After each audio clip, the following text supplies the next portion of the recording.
States.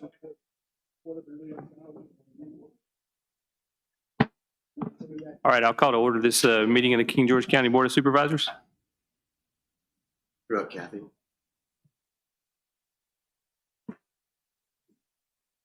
I'll call to order this meeting of the King George County Service Authority Board of Directors. All right, please join me in standing for the invocation, which will be led by Mr. Leroy Botham, followed by the Pledge of Allegiance.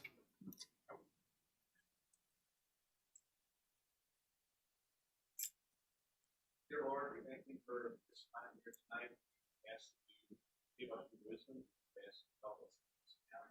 We ask you to help us all to be grateful for it. Lord.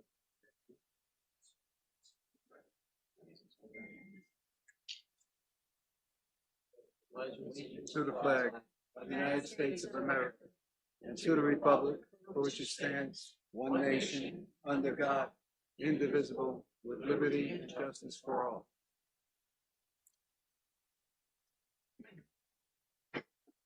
All right, thank you, everybody. Do we have any amendments to the agenda tonight?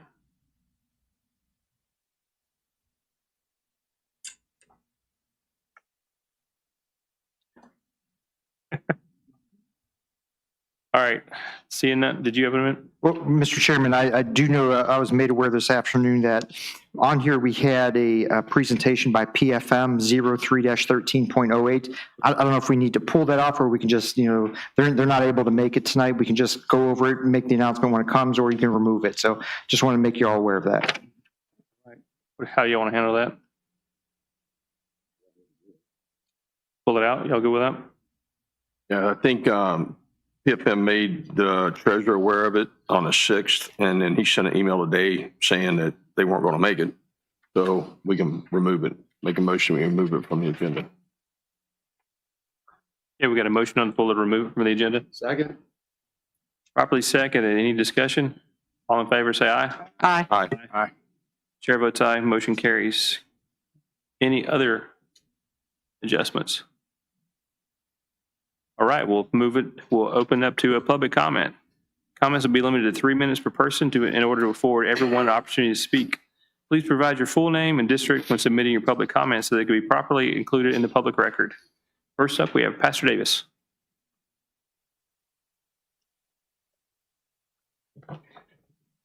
Thank you, Board. My name is Sherman Davis, pastor Tabernacle Baptist Church here in King George for the past 49 years anyway. And I live in Dalton and vote in the Dalton district. Education is costly, but you do know that ignorance is much more costly. And if you're ignorant about or wrong about who Jesus Christ is, who he is and what he has accomplished for us, who he is as God in the flesh, and what he has accomplished for us through his sacrifice, his redemption, it doesn't make any difference what else you're right about. If you're wrong about who Jesus is, nothing else makes any difference. I want to read you a verse in Hebrews chapter number 9 and verse number 27. The Bible says that we are appointed unto man once to die, but after this, the judgment. Hebrews 9:27. I have here, this is, since I've been in King George County, I have preached over 1,000 funerals. I have preached folks that deputy sheriffs and citizens from King George County. I have preached my own stillborn baby's funeral. I've preached my mother's funeral, my dad's funeral, stepdad's funeral, my brother's funeral, my sister's funeral. My grandmother had 15 children. I preached their funerals and their wives' funerals and their spouses' funerals and their children's funerals, my cousins' funerals. And so this verse certainly is true. It is appointed unto man once to die, but after this, the judgment. The Bible makes people in 3 classes. God does in scriptures. He says there's a natural man, that's the lost man, in 1 Corinthians chapter 1. He says there is a spiritual man, that's the saved man, 1 Corinthians chapter 1 also. And then there is the carnal man. The spiritual man, of course, is a saved man. The carnal man who is the man who is saved but acts like he's not. So the natural man, lost man, the spiritual man, saved man, and the carnal man, which is saved but acts lost.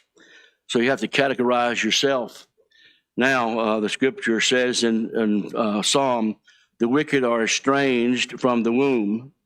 They go astray as soon as they are born, speaking lies. Now, I think all of us realize that babies that die go to heaven. But the point is God's getting across to us of where we are, how we're born into sin. And God wants us to know where we are. And so he works through the scriptures to show us where we are. And if you have a GPS, or it used to be a map, but there has a place where it says you are here on your GPS, shows you where you are so you know how to get to where you're going.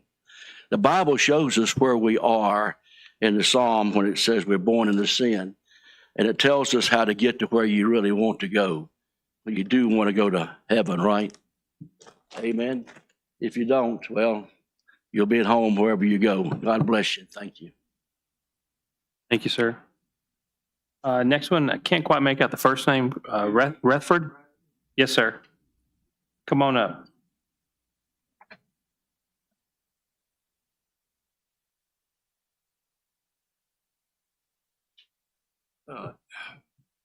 My name's Mike Rethford. I've been in this county for a good minute. And it's a beautiful thing that you have this program that helps out disabled people. The only kink is I want to know where to go to collect $410,500 because that's what they assessed my property at. I want to know where I can go to get that money. Okay, on the real side, this is what it is. You have a program that helps, but it's limited at $40,000. Because of the inflation and increases per government, they gave me a little bit more on my Social Security. Now I don't qualify. And I would hate to, I don't know if I'd hate to pick up the money, but I mean, if y'all could increase the value on this program, I have the application if anybody wants to see it, to say mid-50s, 52. You know, I used to make the six figures too, but I had a stroke. And now I'm kind of just at the mercy of life. And I don't want to talk about no funerals. So, what I got. Thank you. Thank you, sir. Before you take off, let me grab that from you. Not right now, but before you take off tonight, or we can hand it to Jackie, either one. I don't want to drag you all the way up here, though. Well, no, I'd like to take it over here, put it down here. Okay, perfect. Head on that. All right, thank you, sir.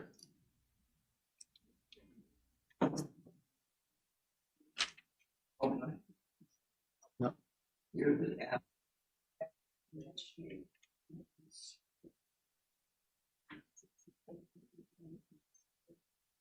All right, while we're working through that, the next one up is Mr. Ed Roberti. Roberti. Yes. Sorry, sir. How you doing? My name is Edward Roberti, and I'm a newcomer to this area. I'm here only about three years or so. I come from New York, where we're used to getting robbed, but not for nothing. I don't know what your assessors were thinking of when they started assessing our homes. I paid $635,000 for my home 3 years ago. They've assessed it for $853,900. Now, if you guys would like to buy it for that price, I would be glad to sell it. But I can't sell it for $853,900. My appraisal from my real estate agent was $705,000. So you guys have got me about $250,000 more than my house is worth. My neighbors also have the same situation. 11732 Orchid Lane. His Well, he actually did pretty good. He bought the house at the same time as me, right next door. His is a 2-story, mine is a Rambler. He paid about $649. He put a $100,000 garage on his property. They assessed that for $27,000. His assessment only went to $701. Okay? He paid almost the same price as me. Down the road, across the street from me, 11402 Orchid Lane. He paid $499,000 in 2018. They've assessed this house, same house as myself, at $826,500. 10124 Mulberry Court. Basically, a brand new house purchased in 2025. Also the same exact house as myself. He paid $645,000. They assessed him at $673,500. That's pretty reasonable. That's what my assessment should have been. And my neighbors who have the same type of houses, what are these people? It's called vision assessors. They have no vision. They're blind. They're basically just going from place to place and not figuring what the houses are really worth. There's no way that I could sell my house for that kind of price. My neighbors also who haven't come are also up in arms about some of these things. Some of the people got decent assessments, but a lot of the Ramblers did not.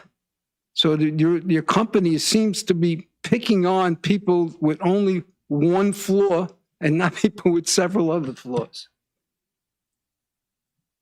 That's my story, sir. All right, thank you, sir. And can we get your address for the record? Sure, it's 11346 Orchid Lane. All right, thank you, sir. We're in Oakwood Estates, and most of the people in Oakwood Estates, I'm surprised they're not here, are having the same similar problem. Yeah, we're getting a lot of emails and phone calls from all across the county. Some tells me you're not going to be the last one to speak tonight about it. Right, I mean, I have the appeal papers and all that. We intend to appeal it, but I'm Sure. just bringing it across to maybe you guys are not really totally aware of what's going on. It's quite ridiculous. So we are aware of what's going on. I was going to save this for the board report, but I'll go ahead and put it out there now. So the assessments, the way this happens is the Commissioner of the Revenue contracts a company, they go out and do it. That doesn't really have anything to do with the Board of Supervisors. Right, okay. I don't mean that to be a passing of the buck. That's just the way it's worked out. When it comes back to us, we look at it from the perspective of we've got the needs-based budgets from the departments all across the county. Mr. Smolnick kicked it back a couple times, okay, what do you really need in terms of funding? And then we look at the potential for revenue based on the assessments and after all the appeals have been taken care of, and then we look to decide, do we need to raise taxes? Do we take the assessments at face value? There's a lot of options available to us, so that's where we come in. We can't really do anything about vision at the moment, but how we handle those assessments and the tax rates and whatnot, that is coming. So we definitely hear you. So that being said, thank you for your time. Thank you for listening. Appreciate it. Yeah, I did. Hit it. Sure. Mr. Roberti. Yeah. Can I ask you real quick again, what were the amounts on your property? I didn't get those when you passed it. Assessment? What you said you paid and then what the assessment was? 35 for the house in 2022. Okay. And then it was assessed at? Assessment 853.9. Thank you, sir. All right, thank you.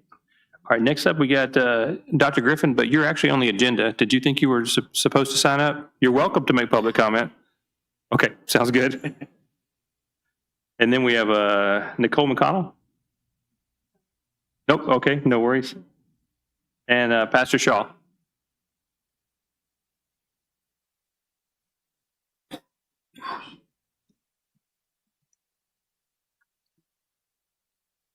James Shaw, James Monroe District columnist for the Northern Next Sentinel, citizen journalist, kgmedia.top, not speaking in my capacity as an EDA member. speaking as a media guy and citizen. New hat number cruncher. A year and a half ago, I did some rummaging around the internet to get some accurate population figures for King George. That was a tough process. So many conflicting sources. Now, later tonight, under Matt Smolnick's reporting time, you will see the resource that he uses and the resulting number he uses for referencing a population of the county. And I thus will not steal his thunder. What I have let's see. So I'm going to present some numbers based upon what Matt will later present.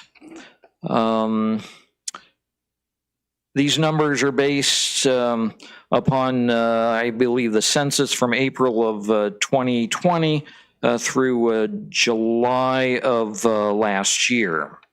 And so with those numbers, roughly 1.4% growth, we can estimate and project the addition of one new citizen or resident every 1,479 minutes, or a day and 39 minutes. So how do we, rural county that we are, smartly plan for this inevitable slow growth of around a person a day or 355 people per year? Over time, this will slowly put pressure on many infrastructure things such as schools, roads, traffic lights, fire and EMT, sheriff, water, sewer, etc.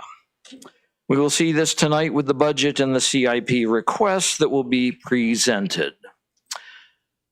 The new and better question to ask in all of this is, how can we as a county do more by being smarter about providing needed goods and services? One does not quickly answer that question tonight. What one does do is put that far-reaching question up near the top when it comes to doing the planning for next year's and all future budgets. The question again, how can we do more by being smarter about providing needed goods and services? God bless the King George Renaissance as we plan for a prosperous, efficient, and low-tax future here in our beloved King George County. Thank you. Thank you, sir. That was all of the folks that signed up, but I see Ms. Fairfax. Come on up. We'll get to you. Good evening, Mr. Chairman and members of the board. This was not originally what I was intending to speak about. I was going to wait until the second public comment, but since we're on this subject, I will go ahead and add a few details. So my farmland increased in value by 60%. I'm sorry, I'm Debbie Fairfax. I'm from the James Madison district.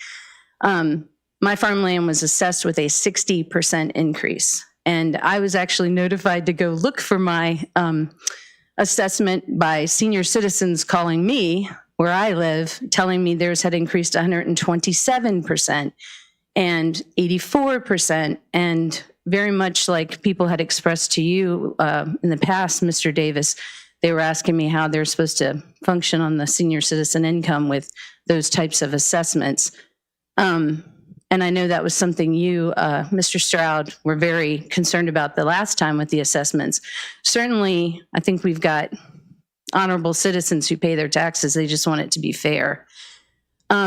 I had a question that I wanted to raise that maybe you guys could look into, because in my conversations with people who were talking to me about it, it looked like one person lived in a double wide trailer. So you could assume about the value of what that would be. But their neighbor on one side had $1 million home, and their neighbor on another side had a $750,000 home.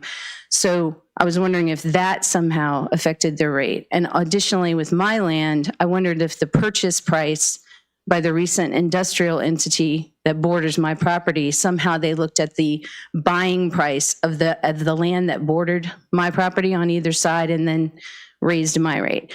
And which led me to wonder, is there some sort of program that's asking what's the value of the property on on the adjacent properties? Or is there some sort of AI mechanism that's asking for that? And therefore, it's not really a visual inspection. It's a program that's not set up to have the nuances that a human assessor would.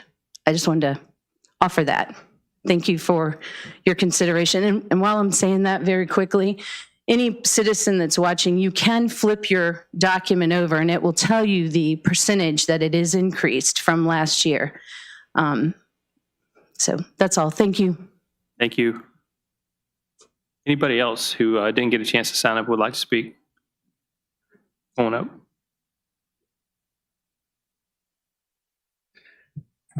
Hi there. I'm Dr. Henry Darrell Webb. I live on 6708 Blackburn Run in the Monroe District. And I've lived here 25 years. We built our house in 2000. And I think I have discovered a gravitational anomaly over in Blackburn Run because my neighbors and I have basements in our houses that are larger than our house, and they haven't collapsed. And that's from documentation from the assessment. My assessment went from 475 to 640. And that's a lot to go up over a period of 2 years, 2.5 years. Nothing has really changed, but I did notice we were getting many more components to the assessment, which included my porch, crawl space, a partially finished basement, and a unfinished basement component of it. And these were not included in the last assessments that were there. So, I'm sorry? Where did they get that from? Those measurements are nominally accurate. I'm assuming they got them from the county's plans and things like that. But apparently there are inconsistencies and errors in these numbers that are here because it doesn't take but simple addition to figure out that they're incorrect. So I know at least I and one of my neighbors' basements are larger than what our houses are. Anyway, something to consider. Thanks. Okay, thank you, sir. Anyone else? Mr. Don, do you have anybody online? No, Mr. Chairman. All right, thank you, sir. I will close public comments at this time, and we'll move on to reports of the board, members of the board. Mr. Robotham? I'll just thank everybody for coming out. I don't have anything for the group today. Thank you, sir. Ms. Bender? You got it right. All right, I got a couple of things. I have been kind of quiet the last couple times not being here, but I wanted to catch up. On the assessments, I've been hearing from a lot of folks, including quite a few in Oakwood Estates, since that is my district, and including one of your astute neighbors who has calculated almost everyone's values and put it in a spreadsheet. And one of the biggest things that they have noticed is that in Oakwood Estates, the properties that are smaller houses than mine, and mine was assessed for less on more land, go anywhere from $700,000 to $900,000. And for Oakwood Estate, I think that's a little large.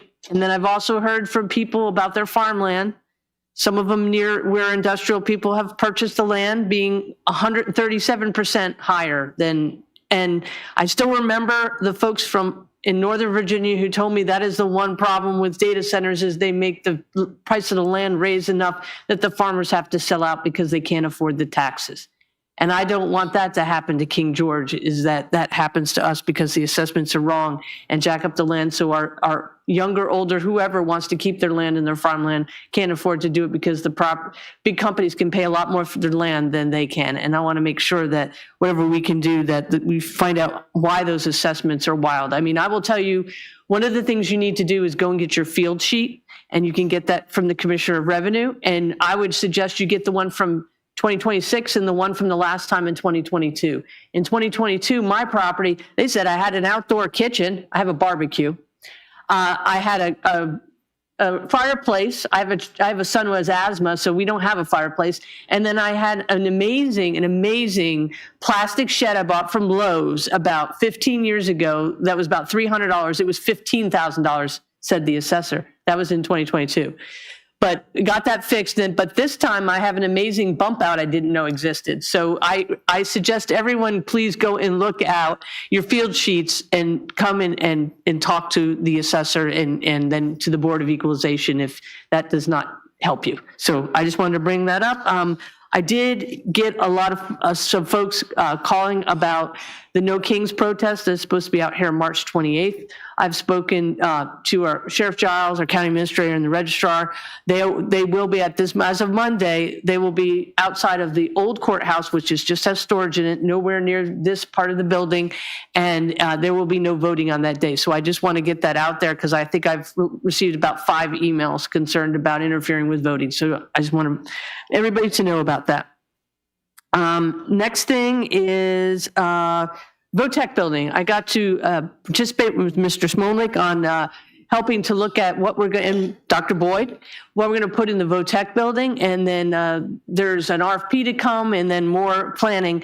But some of the programs that are probably being offered for the students, if it does come to fruition, the architects say that we can do it on the space provided. It'll be a really good opportunity for the young folks in the county, especially those that aren't going to go into college or might not really be interested in college and really want to do welding or culinary or things like that. So stay tuned, and we might even be able to work with Caroline and share programs so that we don't double, I'll call it double book, but because the one in Caroline was pretty impressive, and they have an automotive and cosmetology, and maybe we can send students there for that, and then they can come for our culinary and electrical and HVAC. So stay tuned, and I think it'll be really positive for our students. And let's see. Well, the last thing I want to point out is everyone has heard about the redistricting and the vote yes and vote no. And I'm going to stick to one part that I really find troublesome is the language that was used in the referendum language that you go to vote on. Someone who used to be in the media business, there's a lot of propaganda words in there. And I would like people to really look at it and make a choice and really read that before they vote yes or no. Because what is fairness to one might not be fairness to another. And remember that in 1913, the income tax was supposed to be temporary. And we still have the income tax. So I'm just saying, whatever you do, please read it and truly understand it. And just don't go in there blindly because someone has convinced you because of a pretty poster or a pretty ad or pretty words. So please just read it and make your decision. And then lastly, some of the bills that went through, as I was talking to Mr. Stewart earlier, there's a lot that went through, especially at the very end. And unfortunately, some of those might have a high cost to our community. And I hope it's all resolved, but you know, wishes are fishes. But I'm really concerned about some of the bills that passed and the cost that could come to our locality. And for those that don't know, one of the bills, the solar bill, is any solar project that we pass has battery energy storage by right, which means it takes a decision making or anything out of the locality. And there was bills like that. So please, you need to pay attention to what they're doing in the legislature and talk to people. Lobbyists are very strong. I've learned that personally with that one bill, that lobbyists, they get to them and they change votes. So make sure you stay active and you be your own lobbyist for what you believe in. Thank you. Thank you, Ms. Bender. Mr. Stroud. Thank you, sir. And thank you as well, Ms. Bender, for those comments regarding especially the vote on the 21st is coming up. I think everybody here is encouraged people to read that because it's not accurate the way it's worded. So I'd like to say thank you to everybody that came out and spoke. Appreciate it, especially regarding the assessment. We have all, as everybody's already said, we're getting calls, thankfully, and I appreciate the calls that I've got from people identifying the challenges that they have with the assessment. And as Ms. Fairfax pointed out, that was, and I think I mentioned the last board, that the assessment was something I ran on because it was pretty jacked up, the last one. And this one appears to be the same. So there's not a lot of rhyme or reason to some of the assessments. And I'm not happy with the assessments the way they are. And I can't say that I support accepting the assessments the way they are. So something needs to be done that we need to address as a board regarding that.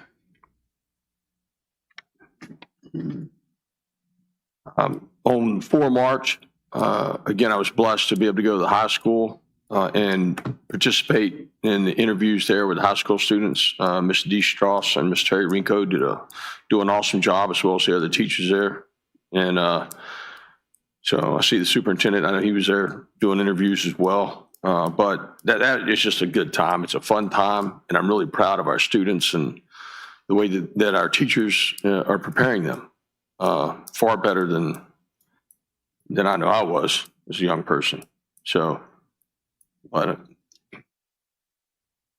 that's all I got to say for now, sir. Thank you. All right, thank you, sir. Mr. Metz.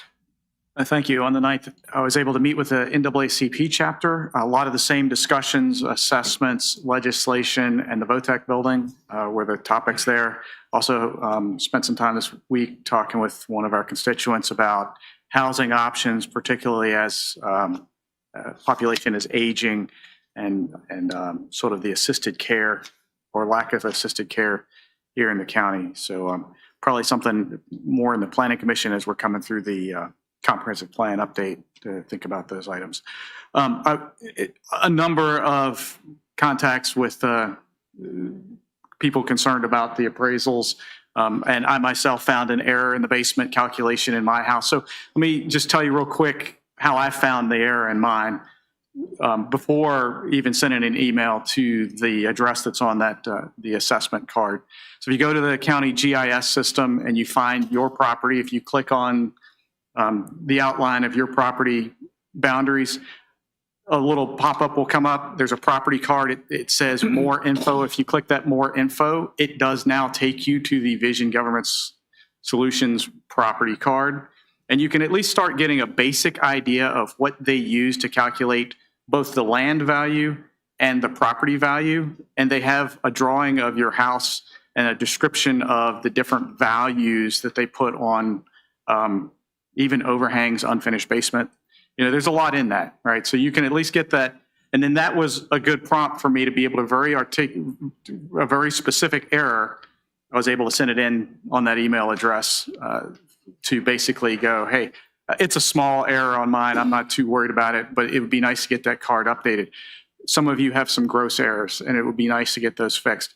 I will note, nobody has set a tax rate yet. We haven't even advertised a tax rate. This is a valuation exercise. It is important to get the valuations correct, because that way, as your property in relation to the property next to yours across the entire county, if those are correct, then it gives us a better opportunity to set an appropriate tax rate as we work through with administration, the CIP plan, and the budget. And we're coming up on that time, right? So usually the first payment on that's due in June. Yeah, so it's coming fast. So definitely go check that out. And I'm glad you guys are looking at those letters, because I was worried they were going to get stuck in the junk mail file. That's all I had. Mr. Davis. Thank you. Thank you, everyone, for coming out. Before I get started, I want to make a motion to nominate Lisa Burtz to the Landfill Advisory Committee. Second. We have a motion properly made and seconded. Do we have any further discussion? All in favor, say aye. Aye. Chair votes aye, motion carries. She basically turned in a whole resume, and she's well qualified to be part of that. I'm glad to see that she wants to. I called her today just to thank her for bringing her expertise to that board. It does need some help. The assessments. So I did the, I like to get out amongst people is where I kind of find out what's kind of going on. So I heard they're having a big event at Creekside this past Saturday, and my wife was like, you want to go over there? I'm like, yeah, there's going to be a lot of people over there, and I know what they're going to talk about. And there's probably, I must have been 600 people packed in that place. And everywhere I went, it was Mr. Davis, and people I went to school for, Billy. And that's how you know if someone knew me from when I was a kid, they call me Billy. It jumps out. And just talking over, and they were just, some of them were in good spirits about it, just kind of chuckling about it and things of that nature. And I started bringing up some of the past conversations of last year about this time when we were doing some downzoning. And now there's a bunch of fear mongering in the building about how we're going to drive everyone's cost of their property down and we're going to ruin King George County. And that didn't stick too well, did it? You know, the value didn't go down at all, did it? But that's okay. Maybe they'll get it right next time. I had a constituent in Shiloh, who I've known since I was a child, 80-year-old couple, their property went up 185%. Now, this family is the same family that's been here. They originally owned Pumpkin Neck before the government took that away from them. You know, it gave them pennies on a dollar for that and got them another hunk of land that they live on. But it just kind of seems like the government doesn't want people to own a lot of land. It's what I drive it to. They want to break it. When you own a lot of land, you got a pond and you got your own well and you're self-sufficient. They don't like that kind of stuff. And it seems like if I can tax you enough to sell your property, so you guys start chopping it up and chopping it up, that just kind of seems to be the mindset of where the big government wants to force the small man to go. And I ran against those things from day one. And I didn't run on anything but not raising taxes. And I'm going to stand by what I ran on. I got another constituent. I think it was a half acre, a quarter acre. It's on a slope about like this. So it prays for $6,000. You can't even put a house on it. It's now $60,000. You know, and what they're getting a little bit confused out there is what has helped drive this, and what I've said since day one, is when stuff goes unwatched and you have, and I got realtors who are my best friends since I was a little kid, and I have nothing against realtors, but if you have a realtor and a piece of property is valued at $100,000, but he's got a developer buddy who he knows is going to pay $250,000 for it, he's going to take that quick flip and sell it to him because that guy knows he can take it and make $100,000 every house he sells, so he don't care. But so are they giving us developer prices? Or are they giving us realistic prices for the everyday person? And, you know, that they used a model the other day when we were here. They had a house off a state road. It was about 1,100 square feet. It didn't look like it had a basement. It was on a quarter acre of land, and it was $275,000. So I did a little research on State Road. Well, there's a big, humongous housing development over there with some big mansions, and this house is right smack dab in the middle. I wonder who bought that house for $275,000. Was it just another developer and we're going by those prices? I don't know. I could be wrong, but I'm kind of suspicious that I'm not. The state is already looking to raise our taxes across the board and your way you live. And they will look at the local guy and the local guy going, you're doing this, but we'll vote for things and vote for parties that do not uphold our rural way of life and the way that we like life to be. And now, you know, we're setting up to where our little small county can be ruled by crazy delegates from Fairfax and Norfolk right now who are passing legislation. They're passing legislation and they're also passing the entire bill to the locales. They're picking up zero of it and they're proud of it. I've got clips that I've watched, and I've watched the people on the House speak, and they are, yes, we did that. We are passing all this legislation, and yes, 100% of it is getting passed to the locales. So congratulations, it's getting passed on to us. My big thing that I would say, too, about as far as what we do here, and you know, what they call the slush fund, the general fund, I think last year we used $3 million to balance our budget. Almost all that money that we use has come back in some form or another. That money is used to balance the budget of this county. It's there to keep this board from raising taxes on its constituents because that $45–50 million belongs to you.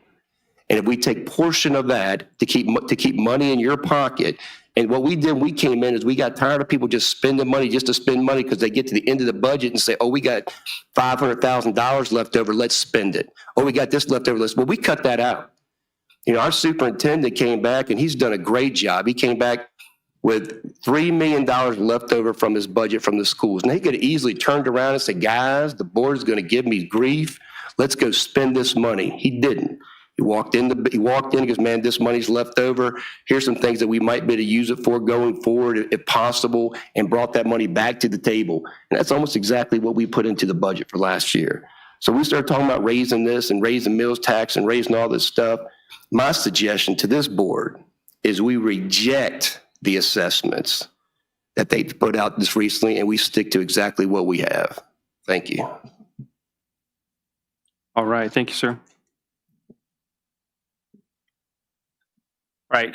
So for mine, I normally run through a bunch of engagements. I'm not going to bother with that tonight. I'm just going to say to everybody, thanks for coming. I really appreciate you coming out and joining us.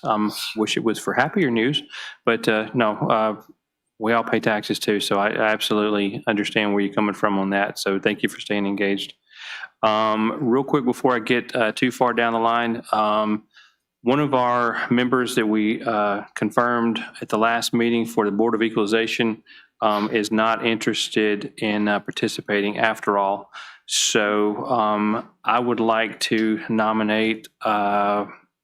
Robert Bailey to take that position. Second. Okay, we got properly seconded. Any discussion? Yeah, Ken, did you want to go first? I wanted to nominate the person who we nominated as the alternate to take the spot over appointing somebody. I forgot her name, Carrie. Not to be argumentative, but if you don't know her name.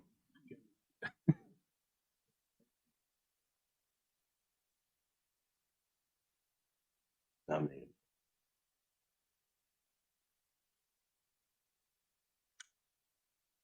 Jackie, do you have the alternative's name?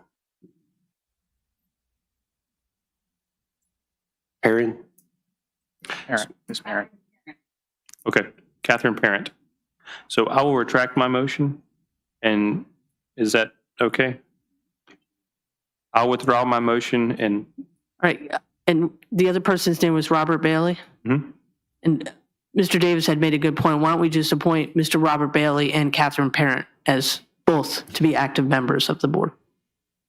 Is that a motion? I'll make.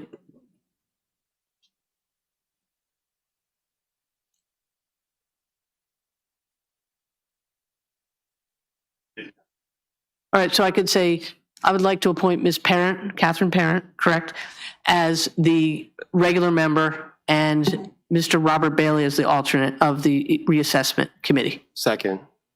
Motion properly seconded. Any further discussion? Board of Equalization, sorry. Thank you. Second. Properly seconded. Any other discussion? All in favor? Aye. All right. Any opposed? Chair votes aye, motion carries. All right, continuing on with my board report. Okay, so assessments, I won't go too much further into that. I've already kind of shared a little bit. We did have the people from Vision last week, or 2 weeks ago, they went through their process and explained that to us. So there is a structure to it. It's way different than it was a few years ago with the previous one. They're actually getting out there, getting on property and walking around and seeing stuff. Clearly, there are some mistakes. So I do encourage you to go through the appeals process. And if you haven't already done so, look at your field sheet, educate yourself, and go through that appeals process. For the protest that's supposed to happen on March 28th, like Ms. Bender said, it's going to be on the other side of the road there, or out on the road on the other side of the courthouse. A lot of you saw on Facebook, I know I got a lot of emails, I'm sure a lot of other folks did too, that it was going to be outside the courthouse here. During that time, because there's an election going on, even though the building is closed that day, they're not allowed to do it right outside the building. I did speak with the chair of the committee, very gracious gentleman. He said, yeah, well, no problem at all. We'll take care of it. So it's going to be on the other side of the courthouse. We're good to go there. Hopefully that word's gotten out and tempers are kind of simmered down just a little bit, but yeah, we're in good shape there. On the referendum that's coming up, you know, I've been beating the drum on this. Seriously, guys, go vote. Educate yourself. If you're not familiar with what I'm talking about, it's the redistricting referendum that's coming up. Early voting is going on right now. You've heard me talk about my family and the fact that they'll get written out of the will if they don't vote. Half of them have already voted. We're working on the other half. It's going to get taken care of. But educate yourself. If you go to the registrar's office, there is a lengthy explanation of what this is about, how it works, and why. The verbiage on the ballot itself is quite misleading. So go educate yourself. In a nutshell, if you want to maintain the status quo, where our congressional representation is 6 Democrats and 5 Republicans, then vote no. If you want to completely upend it and fix it so that they can redraw out of cycle and make it 10 Democrats and 1 Republican, then vote yes. I'm not going to tell you how to vote. Facebook's a different story. That's a private account. I'll tell you exactly what I think there. But anyway, go vote, please. That's all on that. And I think that's it. Let's move on with the meeting. Switching over to the consent agenda. Can I get a motion? I will make a motion to accept the consent agenda as presented. Second. Properly seconded. Do we have any further discussion? All right. Mr. Stroud. Aye. Mr. Metz. Aye. Ms. Bender. Aye. Mr. Davis. Aye. Chair votes aye. Motion carries. Over to constitutional officers. Mr. Randy Jones was supposed to be here tonight, but could not make it. Are there other constitutional officers here? Ms.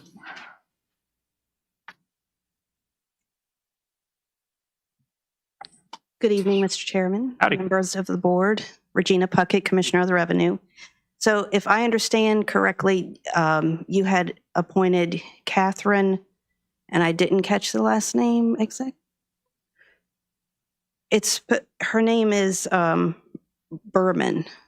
It sounded like you said something different. Yeah, I think I did because I thought it.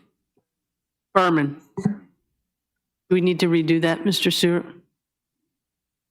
And also, I would just like to encourage everybody, if you need your field sheet, your property information, please feel free to come into the Commissioner Revenue Office. We're always happy to help you there. All right, so we need to redo that. Yeah, I think I misunderstood. I thought you said Catherine Parent, and I think I think I passed that on down and messed the whole thing up. And Robert Bailey. No, I was just writing down so we got him. All right, so I will remake the motion to appoint Catherine Berman to the Board of Equalization, correct? And then have the alternate Robert Bailey. I want to make sure I get the names right. Second. Okay, motion properly seconded. Any further discussion? All in favor, say aye. Aye. Any opposed? Chair votes aye. Motion carries. All right. And any other constitutional officers that we miss? All right, over to you. Kathy, you're up. All right. Next up is the Service Authority meeting. And can I have a motion on the consent agenda? Move that we approve the consent agenda as presented. Do I have a motion properly seconded? Any further discussion? By roll call vote. Mr. Robotham. Aye. Mr. Davis. Aye. Mr. Sones. Aye. Mr. Metz. Aye. Chair votes aye. Motion passes. Next up, Mr. Mark Bowden for the Bowden Environmental Services Monthly Report.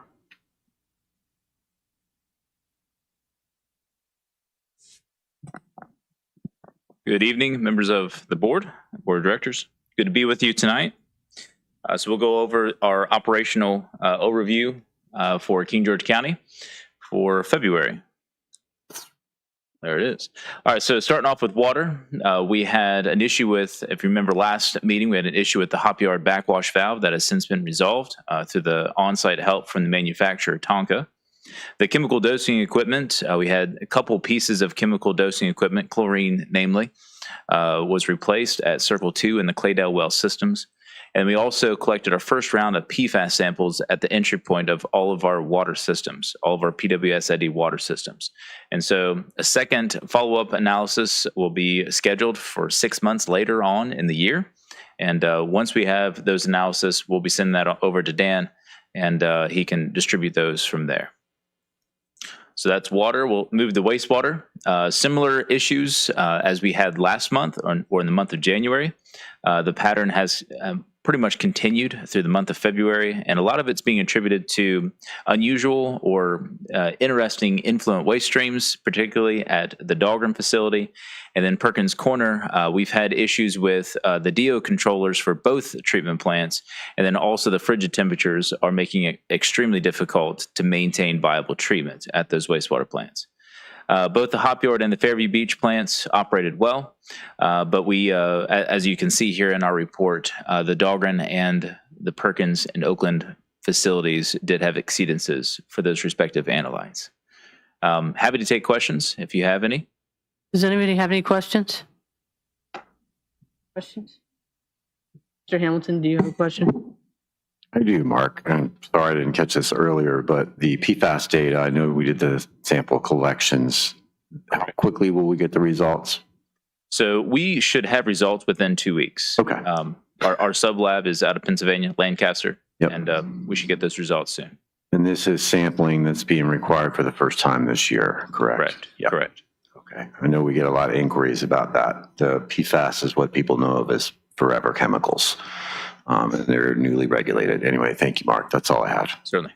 Does anybody else have any questions? Yeah, let me just follow up on that PFAS question because I'd asked one and after leaving, I realized I should have asked it a little bit differently. So that testing sampling, I think, is on our well water.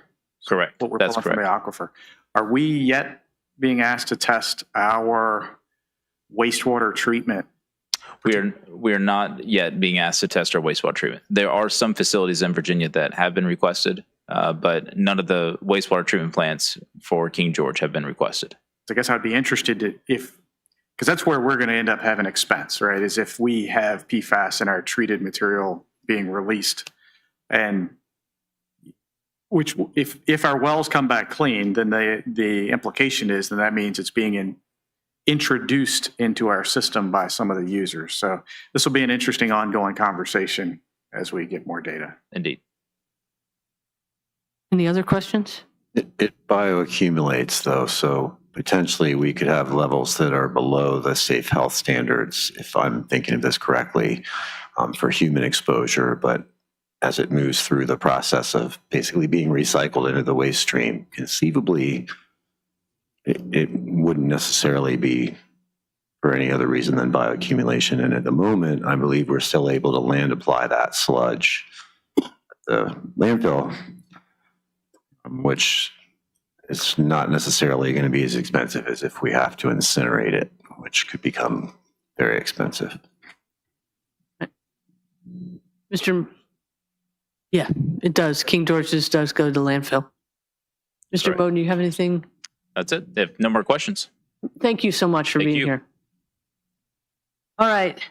Mr. Hamilton, the update on the status of the DC water sanitary sewer overflow of Potomac River. Yes, I don't want to give the term dance on anybody's grave, but this has been obviously in the news almost on a daily basis since the middle of January, and I've gotten a lot of questions about it, and I know there is some misinformation floating around, so I thought it would be wise to just kind of summarize where we are with that right now. I know there were inquiries maybe a month ago about whether there was any impact on the service authority and the water that we provide, and there absolutely is not, to be clear, which is at the end of this document, which I prepared and shared with the board. King George County uses groundwater as its source, and the groundwater is under no threat from potential contamination by the spill of sewage upstream in the Potomac River. I don't want to imply that there is no environmental consequence, but it has no impact on your source water or your drinking water. Turn my mic off.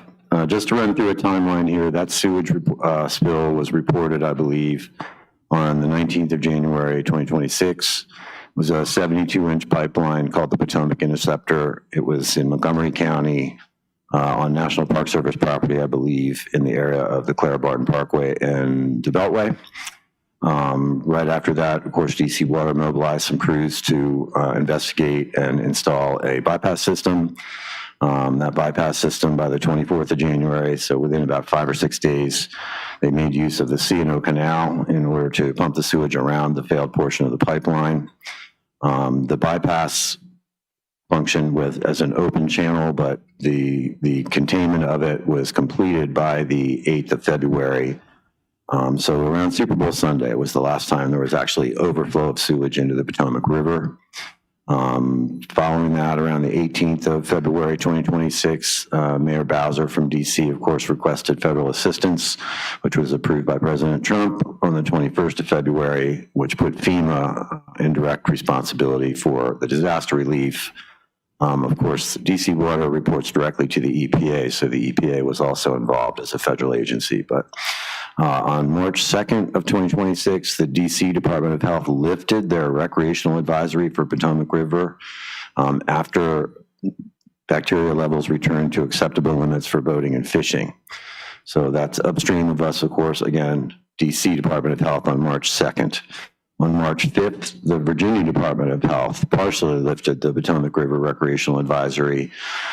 Following the major sewage spill, there was still a recreational advisory for a portion of the Potomac River upstream from the American Legion Bridge, which is where it crosses from the Beltway, crosses out of Virginia into Maryland, up to Route 120 Chain Bridge due to continued water quality concerns.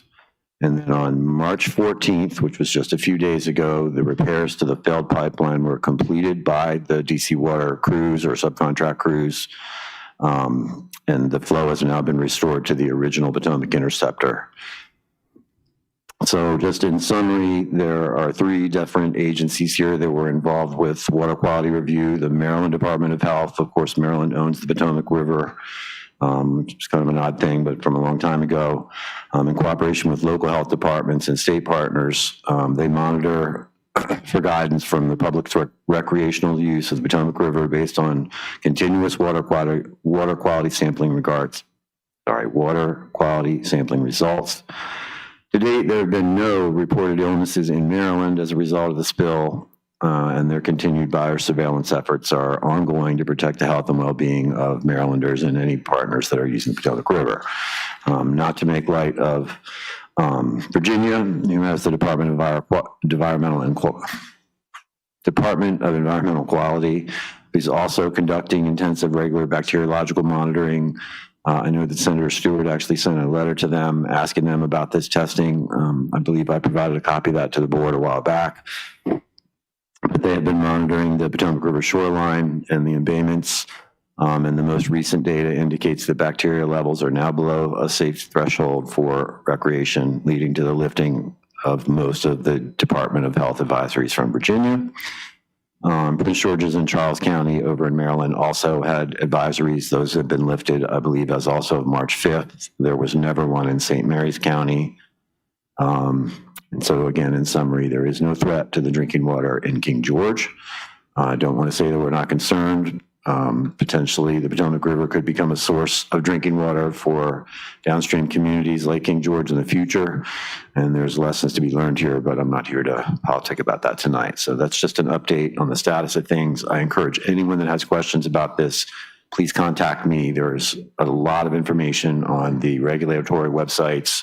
Be careful what you read on social media, and I'll try to respond as clearly as I can. Right, does anybody have any questions on that? Right, I will move on to the proposal for the rate study. All right, so we've talked at least briefly a number of times over the last few months about what I believe would be a wise decision for the Service Authority, which would be to engage an independent experts basically to help guide us with a rate study. I know it has been at least, I believe, 4 years since there was any type of rate increase in King George Service Authority. I'm certainly not proposing one today, but I do think that it's imperative that we make informed and educated decisions about how our rate structure is set up. There are many things that I've observed in the first 7 or 8 months here that I think are lacking in the current rate structure, i.e. there is no different classifications in the rate structure between residential and commercial and industrial use customers. We know that there has been some intense interest, if not pressure, to begin seeing some types of industry begin to develop in this area, including the data centers. Who are also wanting to use potable water, not for cooling, but to service their facilities. And again, the rates are tiered, but there's only a 2-tiered system, and they're out of date. So after a conversation that I had with Davenport, which is the financial advisors that I believe the county and the Service Authority have used for 25 years back in December, that Mr. Smolnick helped broker, I requested that Stantec through Davenport provide us a proposal, which they did. And of course, I sent that all to you earlier this week or Sunday night, yesterday morning, I don't remember. And I want to point out one thing, the proposal is dated the 26th of February. I believe that they sent that proposal to Davenport. It wasn't presented to me from Davenport until the day after our last meeting. And it's an extensive proposal. But as I'm sure you saw, there was a letter of reference from Davenport recommending that we engage Stantec. They have a history of doing this type of work here in Northern Virginia. They provided a 31-page proposal, which also included a number of references of local utilities for whom they've done this work, which I believe included Loudon Water, Fairfax Water, Prince William County, the city of Annapolis, extensive experience. I think they also listed staff with over 600 years of combined experience in doing this type of work. And they submitted a proposal that included what I consider to be a comprehensive look at our finances and our rate structure. And I'm sure you all saw the highlights I sent yesterday, but there would be a cost of service analysis. There would certainly be a rate study. There would be benchmarking and comparisons with other nearby utilities. There would be a affordability analysis, an economic analysis, and then a strategy and management in terms of a long-term plan. Not necessarily, again, establishing a set rate increase every year for however many years or whatever it is, but having a plan that could be updated periodically to help you guide you as the county grows, to account for economic growth and to account for the impacts on the service authority facilities. So that proposal was valued at about, I think it was $85,000, 84,000 something. And recently we were able to identify some leftover money in the purchase order from the automated meter reading program, which I believe concluded in 2023. There was $122,000 or so remaining in that purchase order that was not spent. So after a brief conversation with finance today, I believe they concurred that it would be possible to use that money. It's consistent with our conversations about potentially having a sub-meter program, which I know there's been some pressure from people about to not charge them sewer fees for irrigation water. However, we need to be considering what the impact on our income would be. If we were to establish that program, I would assume that we would have the people that are interested in it pay for the infrastructure, i.e. the meters, to measure the amount of water that's not being using the sewer. However, we need to be cognizant of the impact on our budget for that. And that's another reason why I think it's important that we consider this type of guidance. So, Mr. Sullins, I know you were not happy about being asked to review and approve something in the same meeting a few weeks ago. I'm not asking for that today, but I did want to present this proposal officially. I wanted to give you my recommendation that I think these are the right people. They're experts in the field. They work well with the current financial advisors, and they also basically in their toolbox already have a lot of comparable information from working with other local utilities. Again, very thoroughly covered in this proposal. So I would recommend that you consider approving this. I believe the timeline along this was if they were to start in March, they would wrap this up in about August. It would include conversations with the board, conversations with staff, I'm sure conversations with county staff as well, all to provide input through this process. I don't anticipate that we would have this study done in time to use that to forecast anything for the fiscal 2027 budget, which I'm hoping to present at the end of next month. But I think the outcome of this would be something that we could use during outreach over the coming months and would guide us into making some informed decisions for the fiscal 2028 budget, which would be July 1, 2027, if I have all that right. So I wanted to present that to you. I wanted to make that recommendation. Again, there is a letter from Davenport in here, which I think thoroughly documents their support, and I welcome any questions you have. Then we have some questions. Go ahead, Mr. Metz, and I'll get you, Mr. Sullins. We'll work our way up the line here. Okay.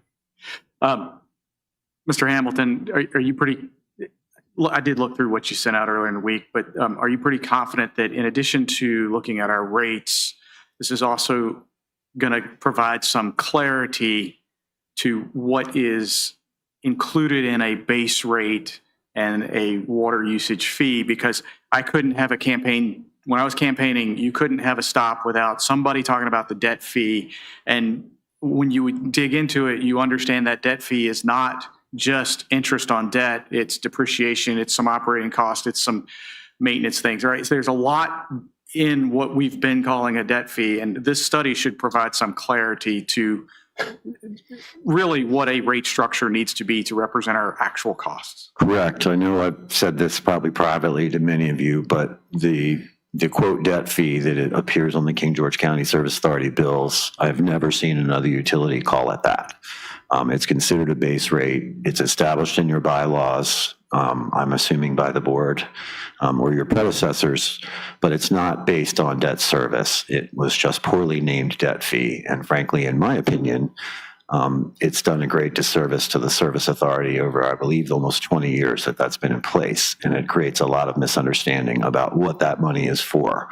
I've already discussed this with the folks at Davenport and Stantec, and I think there's universal sense that we should probably, as soon as possible, begin calling it a base rate, not a debt fee. If you compare this to other utilities, i.e. Stafford, any of the next door neighbor utilities, and you look at their service authority or whatever it's called, their utility rates, there's never a reference to a debt fee. It's a base rate.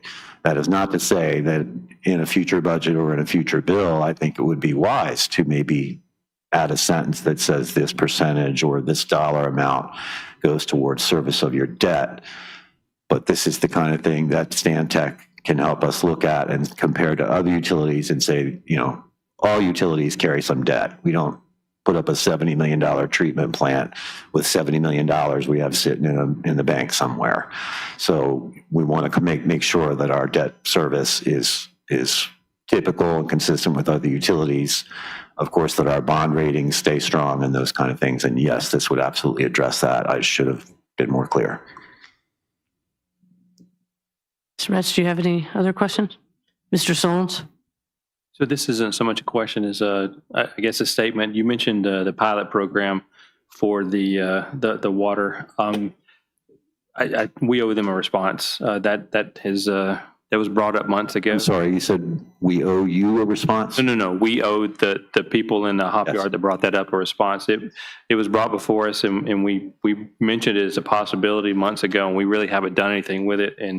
And it's gotten quiet, which makes me nervous. We have an expression in the Navy, and I see your sweatshirt. I'm going to sanitize this for human consumption. But a griping sailor is a happy sailor, which sounds kind of counterproductive. But when they get quiet, they don't trust you anymore, and they're going to do a mutiny. So when the people in Hop Yard aren't complaining about their water bills, they don't trust us to negotiate with them anymore. So we do owe them a response. Understood.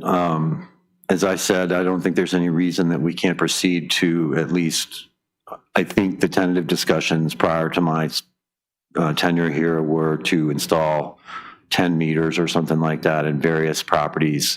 I have a list. We have made some preliminary choices about that. Obviously, that represents an investment. I don't want people to walk away with the idea that once they have that meter installed, they're immediately not going to be billed for sewage. That's the problem, is that we don't have any guidance there on how to do that. And we can start to begin to collect the data so that we have some sense for, is your average home watering their lawn? What percentage, how many gallons would that reduce their bill? I don't think we have any golf courses here that are using King George Service Authority water for irrigation.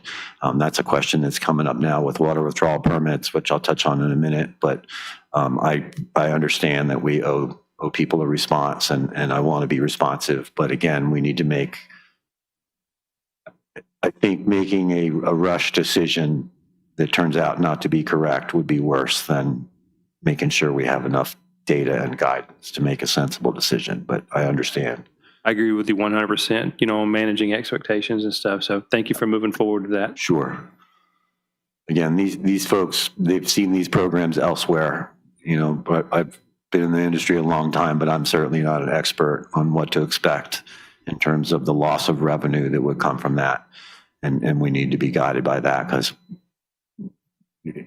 energy costs, chemical costs, labor costs, all of those things, nothing's getting cheaper. So losing revenue is not a way to go. Mr. Davis? Thank you. I mean, something that we talked about, when we came on, it's something that you've reaped the benefits of, not knowing, and Mr. Metz reaped the benefits, not knowing, is, for the first time in 25 and 26, our service authority wasn't fined. We didn't receive the big $1 million fines at the end of the year. Right. And that's what you're tasked to keep that up, right? So, and what I talked to my constituents about was, the first thing you have to do, in any situation, if someone's bleeding, you have to stop the bleeding before you start worrying about anything. So we stop the bleeding as far as that goes. But I'd like to look at a large part of that debt is just fines that were incurred just from negligence over the years. And what we can do is not looking at maybe to start paying off that debt to reduce the water bill. I mean, right now, I think it's like $150 for some people just before they even get started. I mean, if we could somehow start paying down debt to where that gets down to like $100, that's a win, especially for small families. I mean, I know tons of people right now, and I know Ms. Bender's talked to them too. There's single moms out there who can't afford a bump in any kind of water. I think we really need to start looking at how we're going to tackle the money that we do have, how we're going to invest that money to make money to pay off things so that the money's working for you and you're not working for the money in a sense, And I'm not looking for a response or anything. That's just my being on this board where I stand on that. I want to start looking at how we're going to reduce those things by getting rid of those fines. We're not getting any more fines now. We got a great relationship now with DEQ for the first time in forever. And what can we do now to build on that and really start game planning for the future to start really reducing that is our plan. And that's what I hope we're shooting for the same thing. Understood. Certainly, my goal here is 100% compliance. There has definitely been some lack of maintenance on a lot of very expensive infrastructure, some of which was inherited when the service authority formed. And perhaps there's been some misguided or unfortunate choices made in the past about how money was spent, but we've got a long way to go.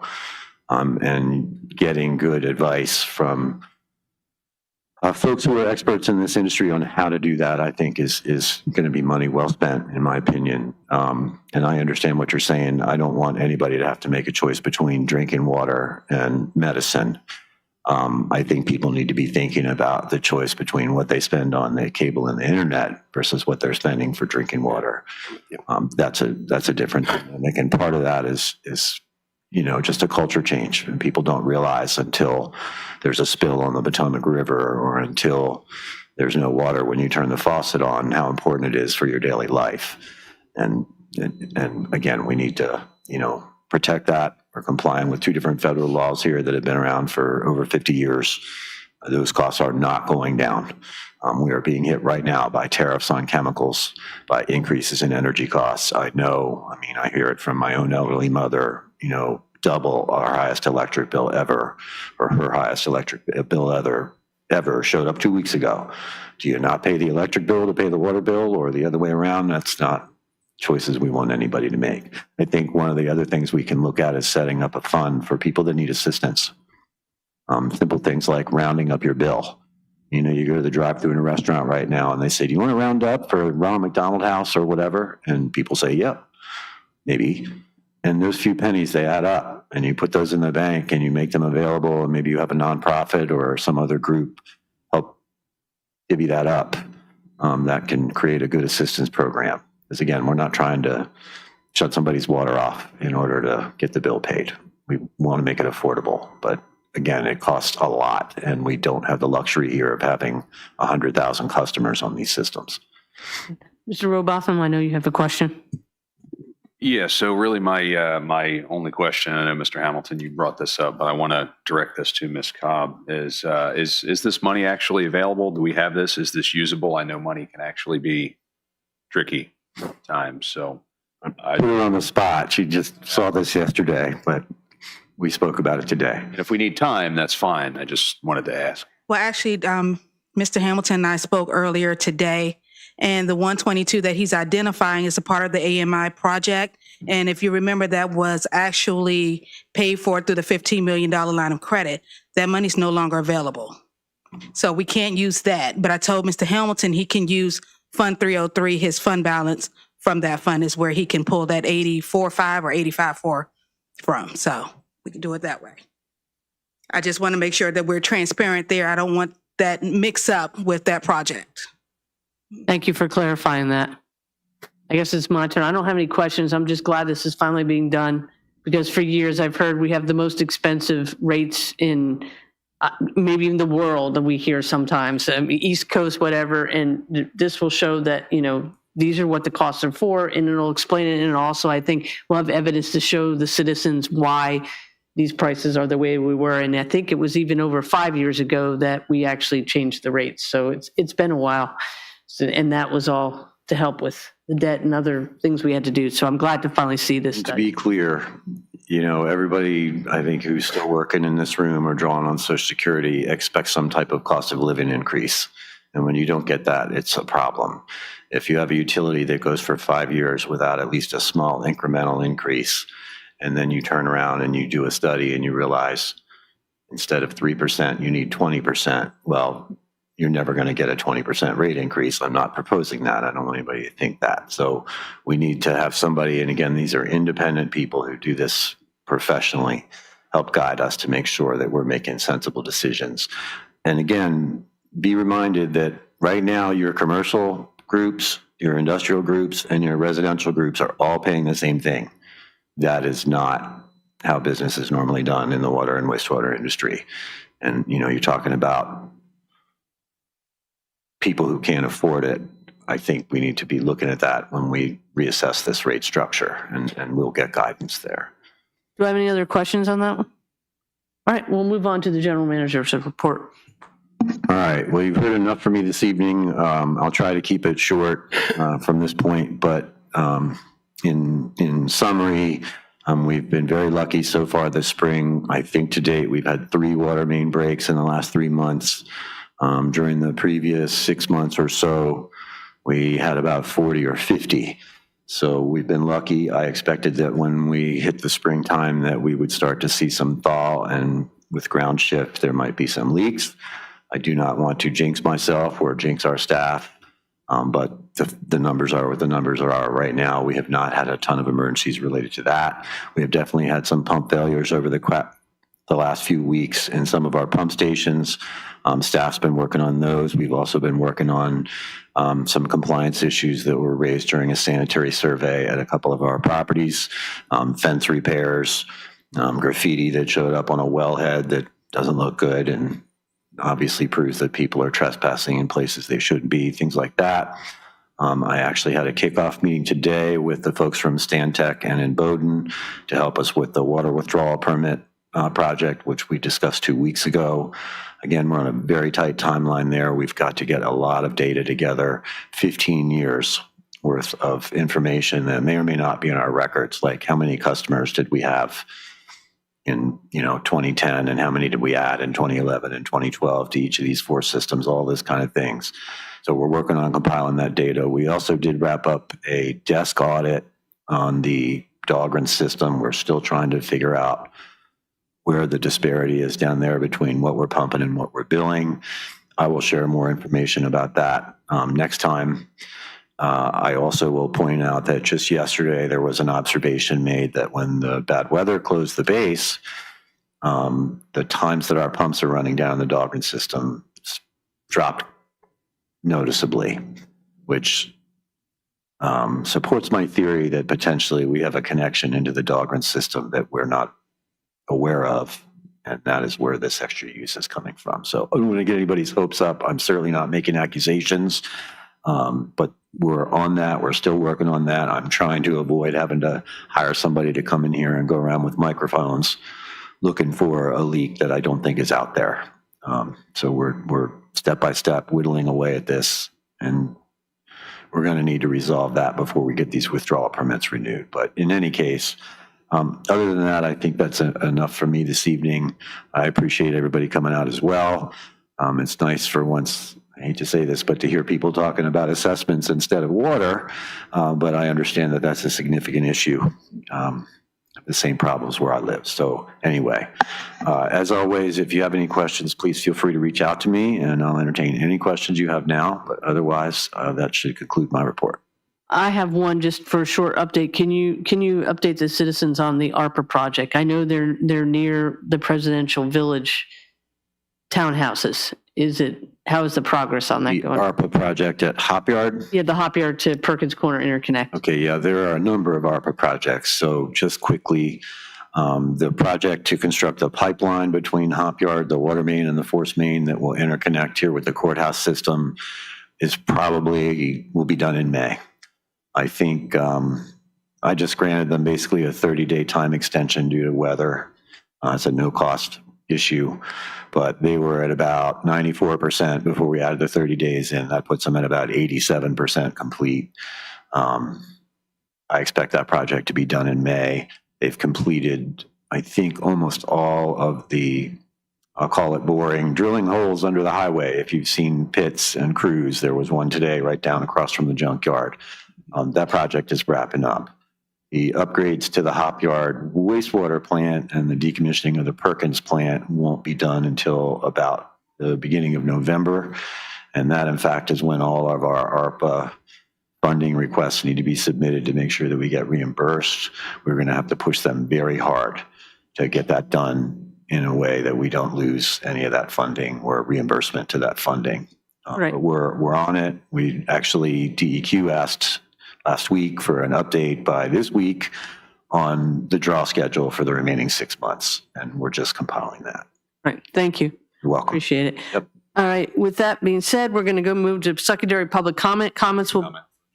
Oh, go ahead. All right, Mr. Hamilton, I'm not sure if this is necessarily a question for you. Could be a question for the board here. I'll bring it up during your report here. But you mentioned the Dahlgren disparity, the water disparity that we were having, and I was approached by a business last week, and they were looking to expand their business in the Dahlgren area, and they were wondering if the moratorium or basically the stop work in Dahlgren was still on due to the water leak that was going on down there in Dahlgren.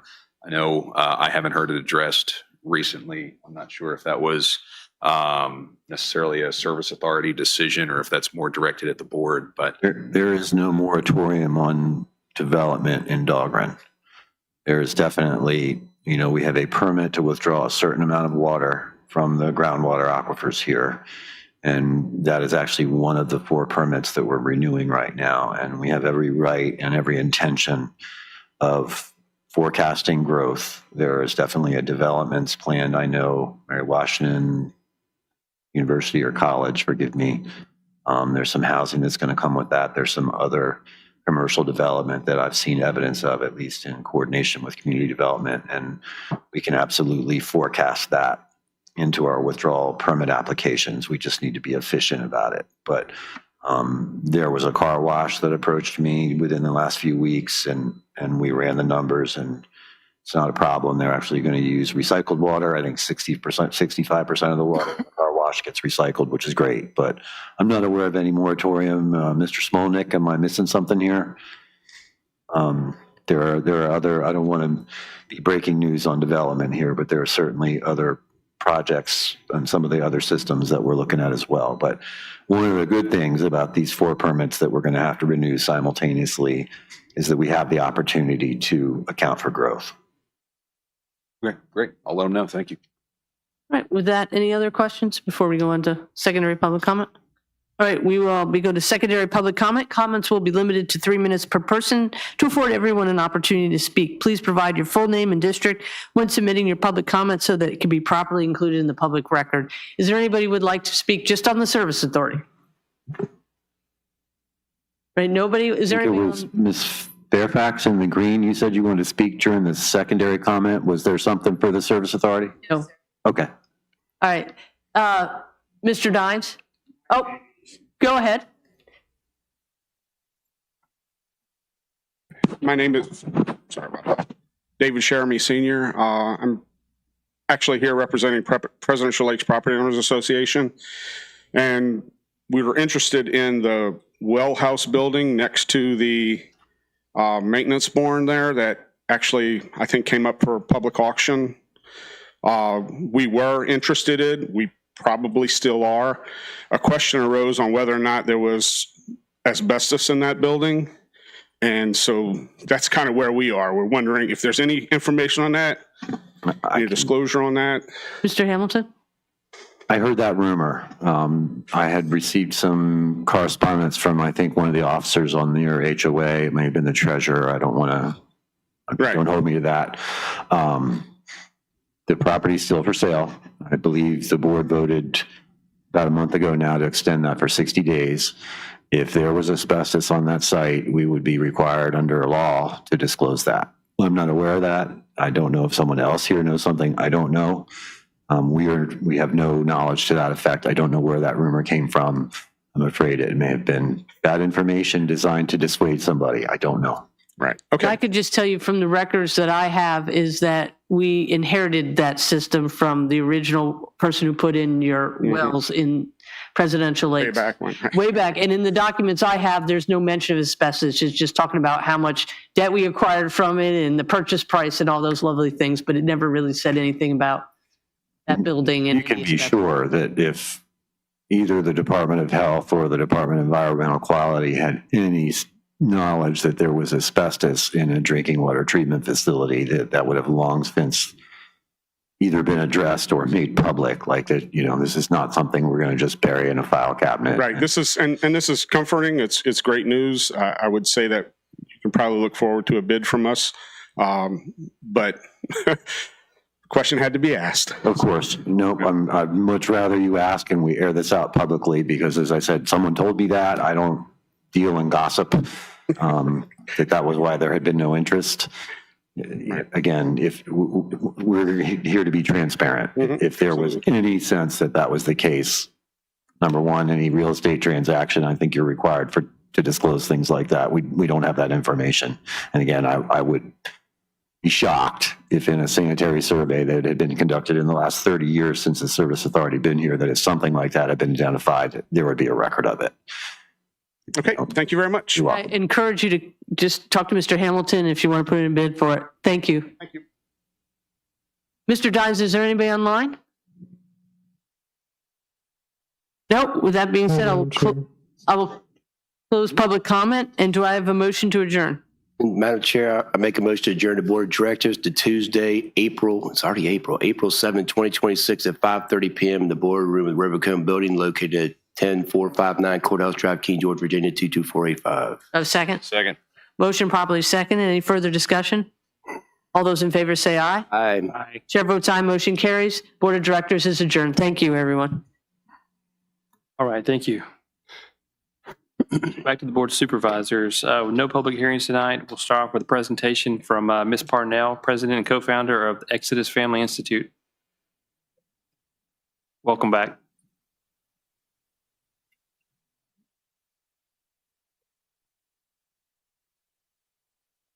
Good evening. Thank you. I'm happy to be back. I do have a short presentation. Can I?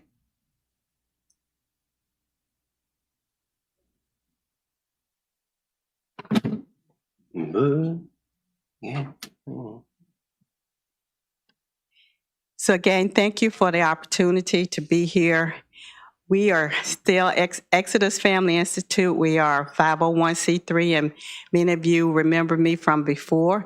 And so we are here to continue it with our workforce initiative to move forward with the planning grant for the infrastructure grant for the $2 million roads and infrastructure. So that is our reason for being here this evening.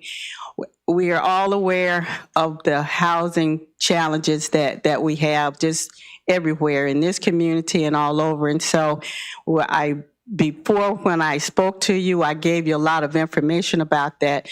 So I don't think I need to review or go through what the challenges are. I just want to go through what our solution is, which is this workforce housing initiative that we have been working on. And now since last year, we did apply for the planning grant that you approved for us to go for. And we did not receive it, but what we understand from the feedback in that is that they just ran out of money, that it really wasn't anything wrong with necessarily with our concept or our project. And so, and there is no, and the DACD encouraged us to move forward with requesting the $2 million infrastructure again, which is why I'm back tonight.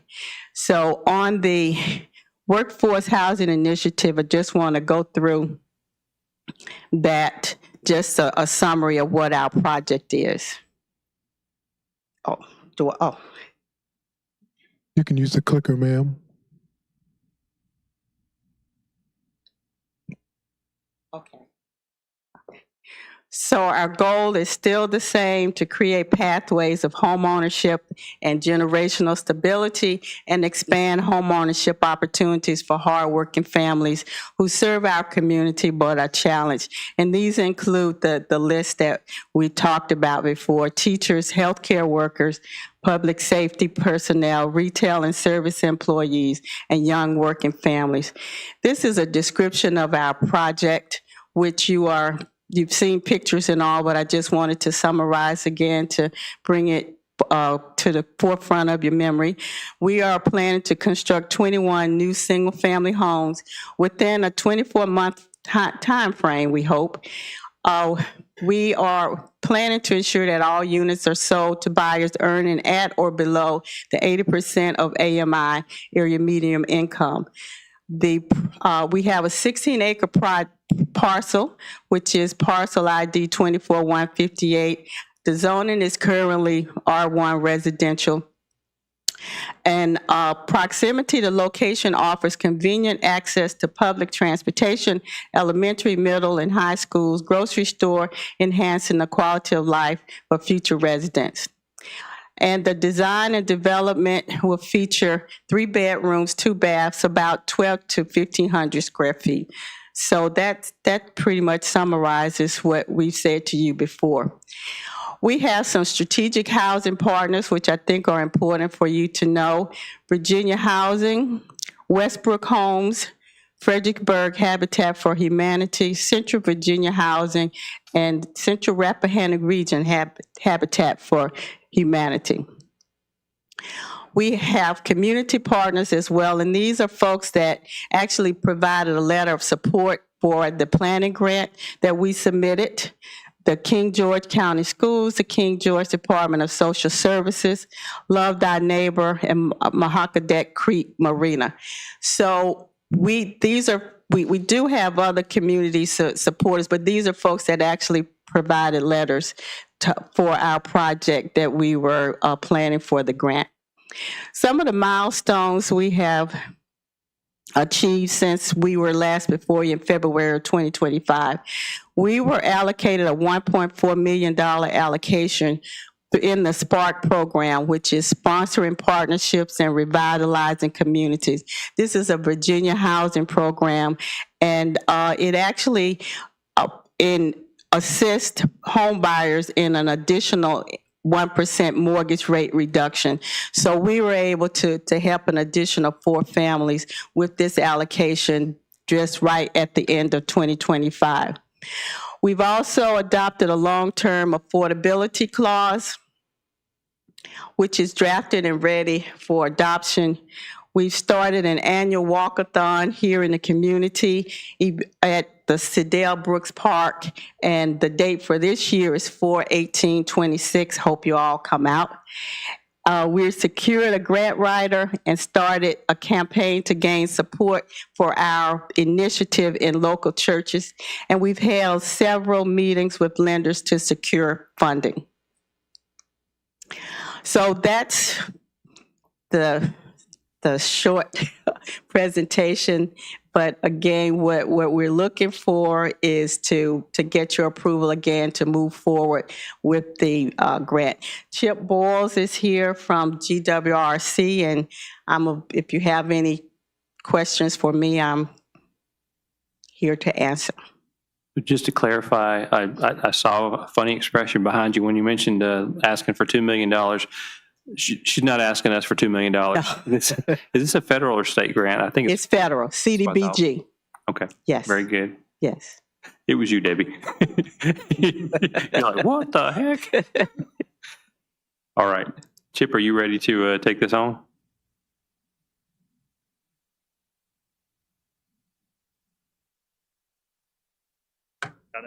Mr. Chair, Board of Supervisors, Chip Boyles, George Washington Regional Commission. For us, we would not have the capacity to help write the application for the infrastructure grant. We were dependent upon the planning grant.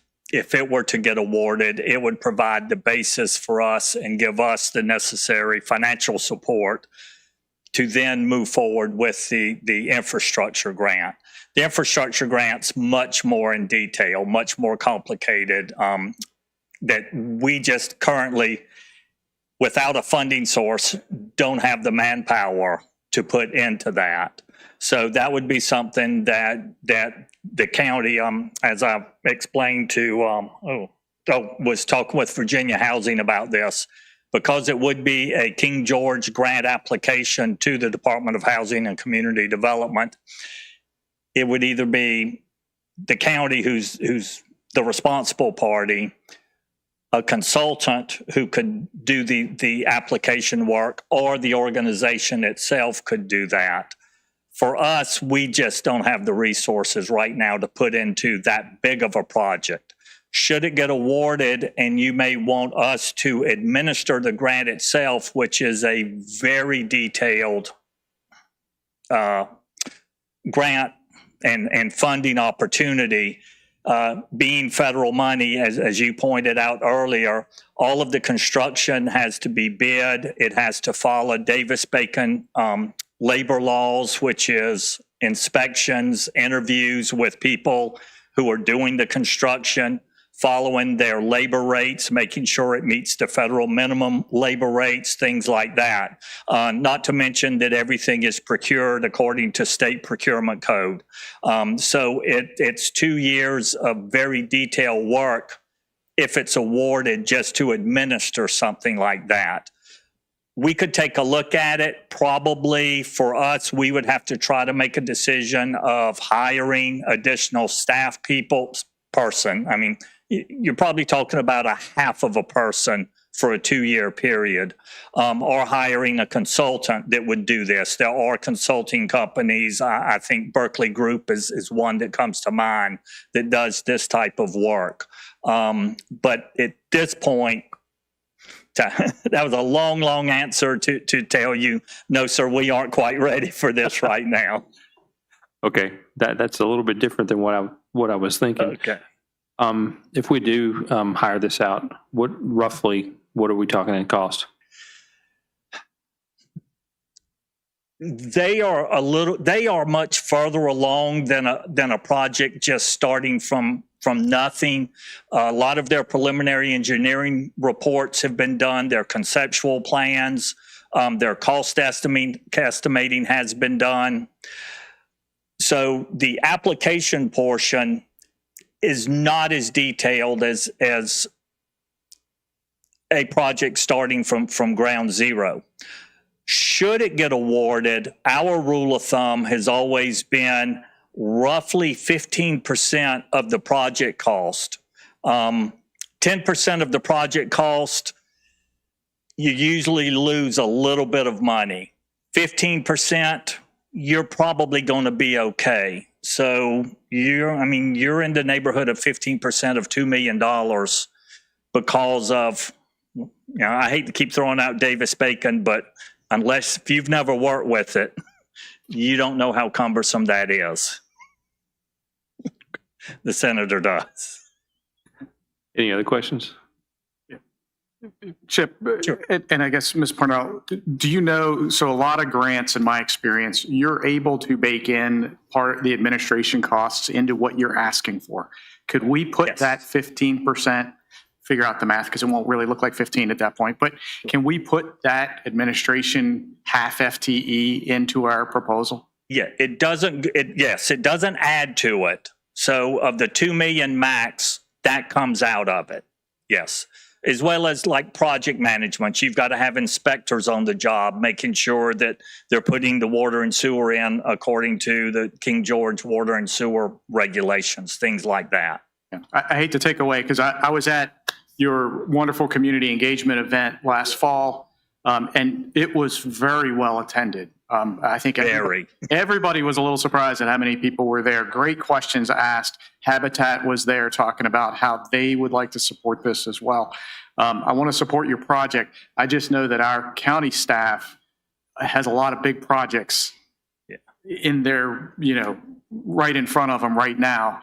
And I would suggest that if we go after this grant, the only way to be successful would be to include that additional probably half FTE. And I will say the tough part of it too is the grant, once it's awarded, the grant would pay from that point forward for administration, project management. It will not pay for any application preparation. And I feel confident in being able to assist in this process. Every grant that we received so far in this 1.4 million allocation that I mentioned that we received, all of those things I've written. And so I have a financial background and have offered to assist in whatever way that I can. Also, Virginia Housing has offered to provide some monetary assistance if possible as well. And so in the upfront process, I really feel confident that is something that we'll be able to handle. Okay, thank you. Any other questions? Matt, go ahead. Mr. Chairman, I believe I understand this correctly. So the $2 million grants, these are highly competitive, and we will be competing with the far southwest communities, the coal fields, the mines, and the distressed communities. And I mean, those are communities, money's going to them to put indoor plumbing into some parts of the town. So I just want to make everybody aware that, this is a very, very competitive part of the grant. The planning grant was the easier one, and then the implementation is very competitive. Exactly, my understanding. And the only localities you aren't competing with are cities. Richmond, Charlottesville, Alexandria, who get funding directly from HUD in Washington. Historically, Southwest Virginia gets the lion's share of this money. I did want to add that DHCD was encouraging us to move forward with this. And so that is one reason I feel that we can be competitive. Also, Fredericksburg Habitat for Humanity that has pledged to, has indicated that they are interested in buying some of the lots, but by virtue of them being involved in this project, their constituents are at the 50% of AMI. And so that would be another, I guess, something that will go in our favor, that if we can say that we are serving 80%, 50, and also down to 30% of area medium income, that makes us look good in the process. And that came from DHCD. And they also offered to help us with this grant as well. They offered some consultant assistance. All right, thank you. All right, thank you both for coming. Appreciate you. Thank you.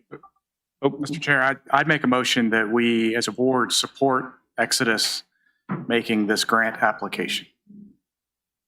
Probably word for it. EBD. Mr. Chairman, I wasn't clear on what they needed. If I understood correctly, maybe Chip can help us. I think they're asking you to be the applicant for the grant. Does that mean they'd have to write it too? And then if you got it, you would have to administer it. So I'm just a lawyer, but you may want to look at how you're going to budget for this. You may need a consultant. You may need a compliance officer.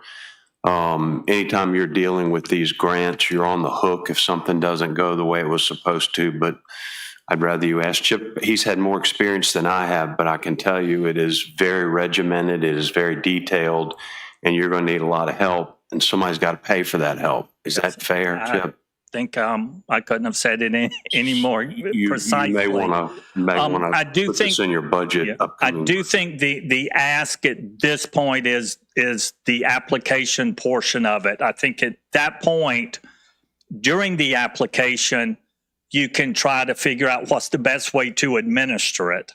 I think right now is finding out who's going to actually apply, put the application together, because in the simplest of terms, it's an online application. It's in King George's name, and King George has to push the submit button.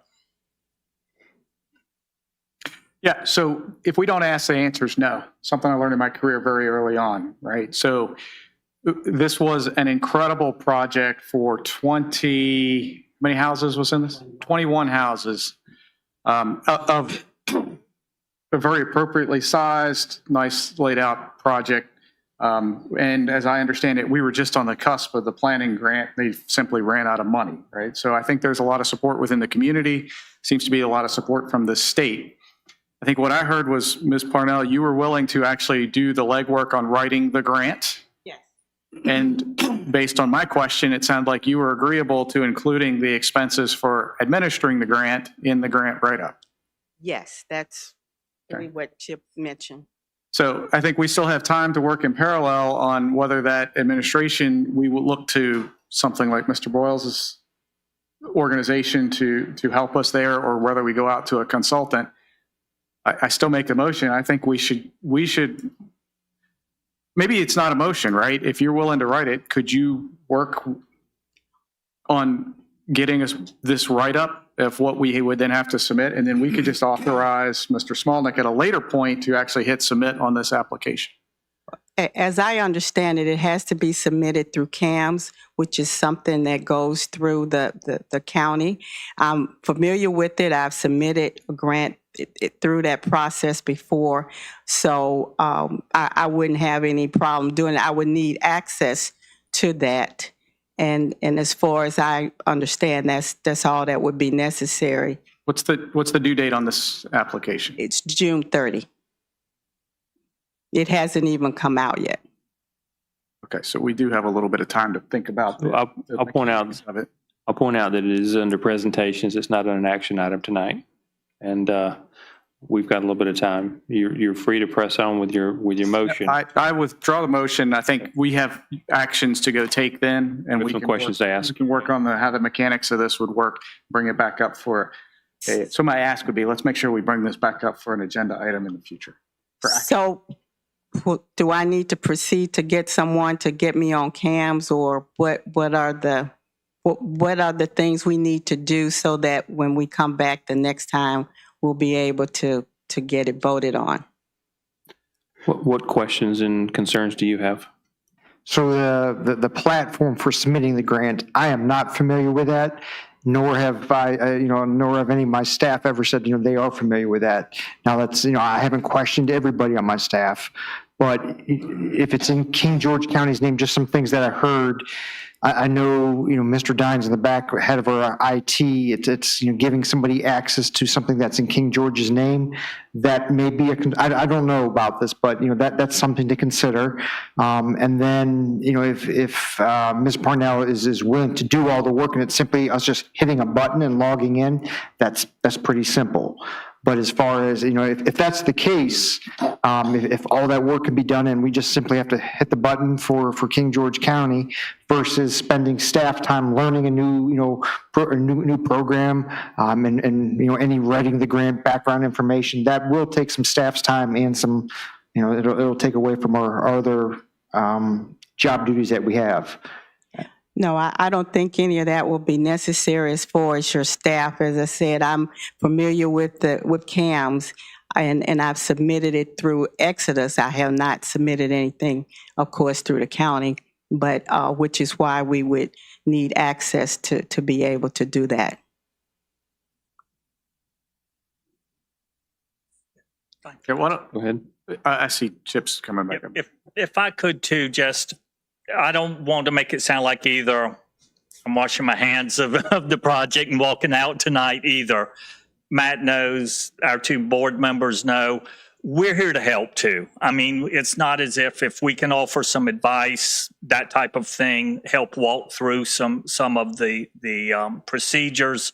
We're around, and we'll be more than happy to help. We just don't have the time and manpower to do all of the work of it. Okay. Yeah.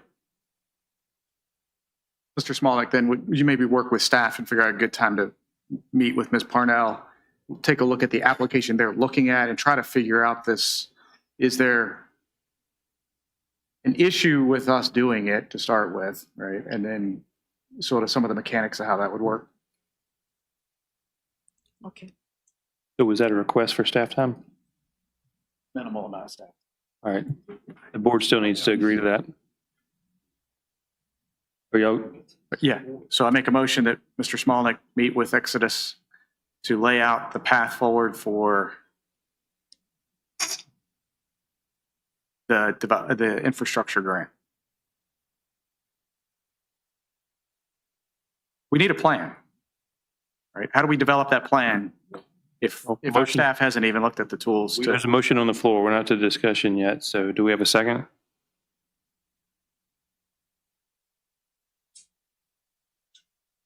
Okay, it sounds like the motion died. Mr. Chair, Mr. Stroud goes first. Say something? Okay, go ahead. I have some questions since this is some information I didn't even know, and we met. I would like to ask more questions before I make a motion and direct staff time, because it could be a lot of staff time. And I do support the project. It's a good project, but this is a little wrinkle that I didn't know about either. So, but that's all right. We learn as we go.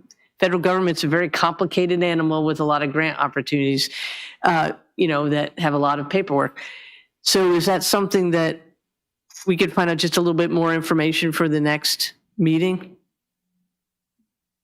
Yeah. So that we can make it, Ms. Parnell doesn't have to, but just to answer those questions before we commit to something. So is the board okay with putting a little bit of time into getting some of these questions? I don't think we need a motion for that. We just need consensus. Are y'all good? All right.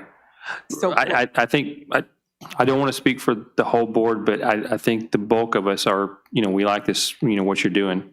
We just mostly thought that it was going to be just like the previous one where Mr. Boyles and GWRC was going to run with it. We didn't realize there was a little bit more to it, potentially a lot more to it for the county to take on. And so we just need to find out, what does that entail? Financially, what is it going to be in terms of cost and also in terms of time and people? So Mr.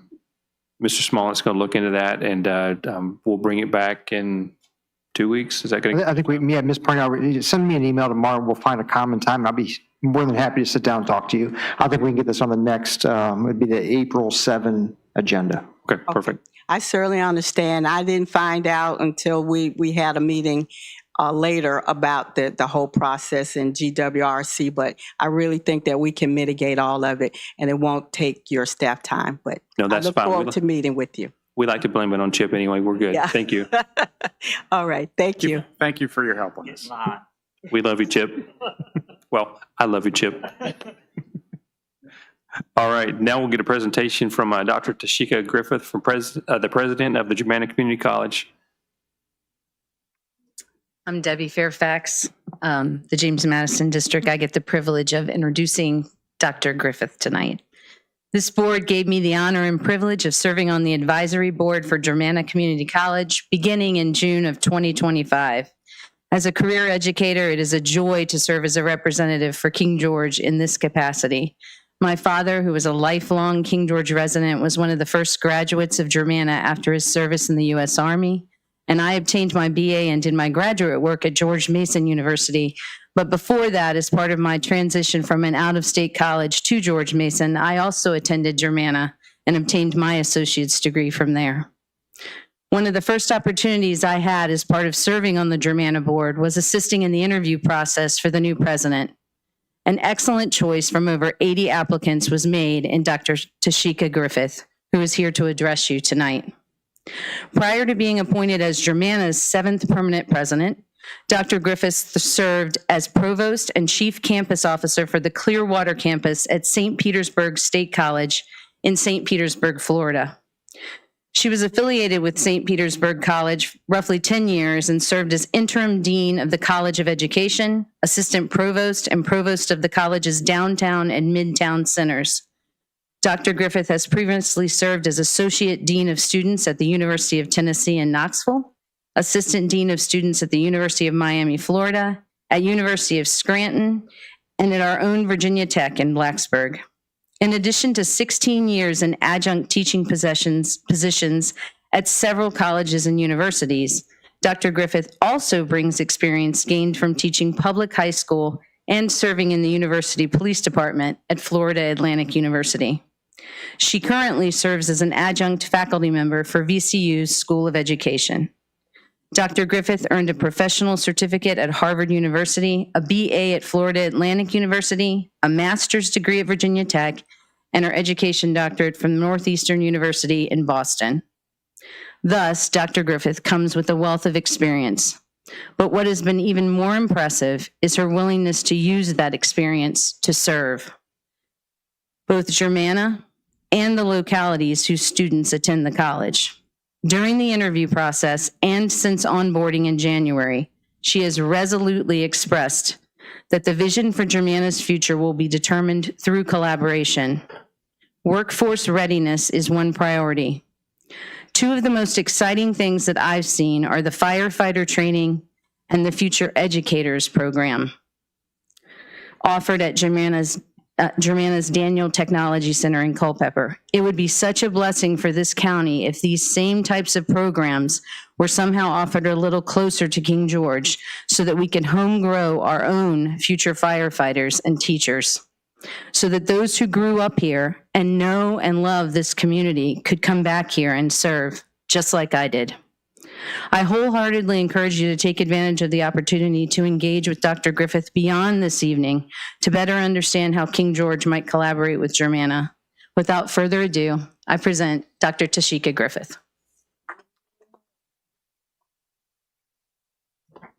Good evening, board chair, board members. Thank you for having me this evening. It's my honor and privilege to stand before you.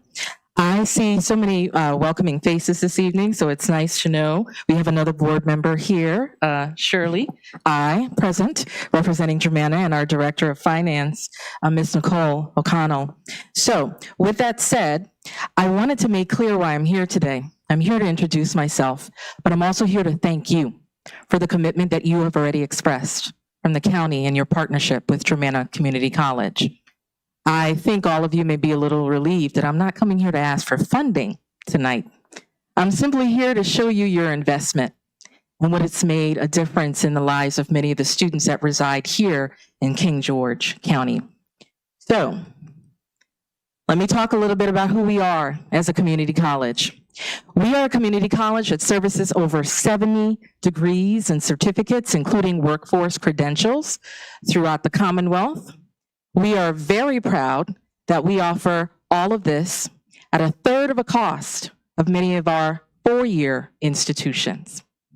We do proudly partner with over 45 of those four-year institutions, which many of our students transfer to.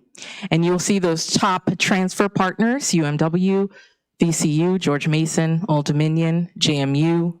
Liberty University is also in the top 10. And I'm proud to say Virginia Tech, go Hokies, is also represented in that number. In terms of who we are, it's important to share how many students we service, and that represents over 14,000 students annually. 70% of those students are part-time, which means that they work, they have families, they cannot dedicate their full resources and full day to being a full-time student, so they take classes with us part-time. You'll see 30% represented full-time. 63% of our students at our college are female, 37% are male students, and we always hope to increase that male representation. 22% of our students are adult learners over the age of 25, and 78% of those students are age 24 and under. And we're proud to express that that's largely in part to our partnership with our dual enrollment program. Obviously, Dr. Boyd, I know you know a thing or two about that. So who we are represented across the Commonwealth and Central Virginia. We have campuses in Fredericksburg, our Locust Grove campus, which is our original campus, our Daniel Technology Center, our FredCat, our Advanced Technology Center. We have Academy that offers welding, and then we have our Stafford County Center that's recently opened that house the majority of our nursing programs as well as our other health sciences programs. So now I want to talk a little bit more about King George specifically and the students that are represented at Germanna for the county. Currently, we have 397 students, nearly 400 students that are represented from the county. You'll see 80% of those students are regular students in our credit programs, academic programs.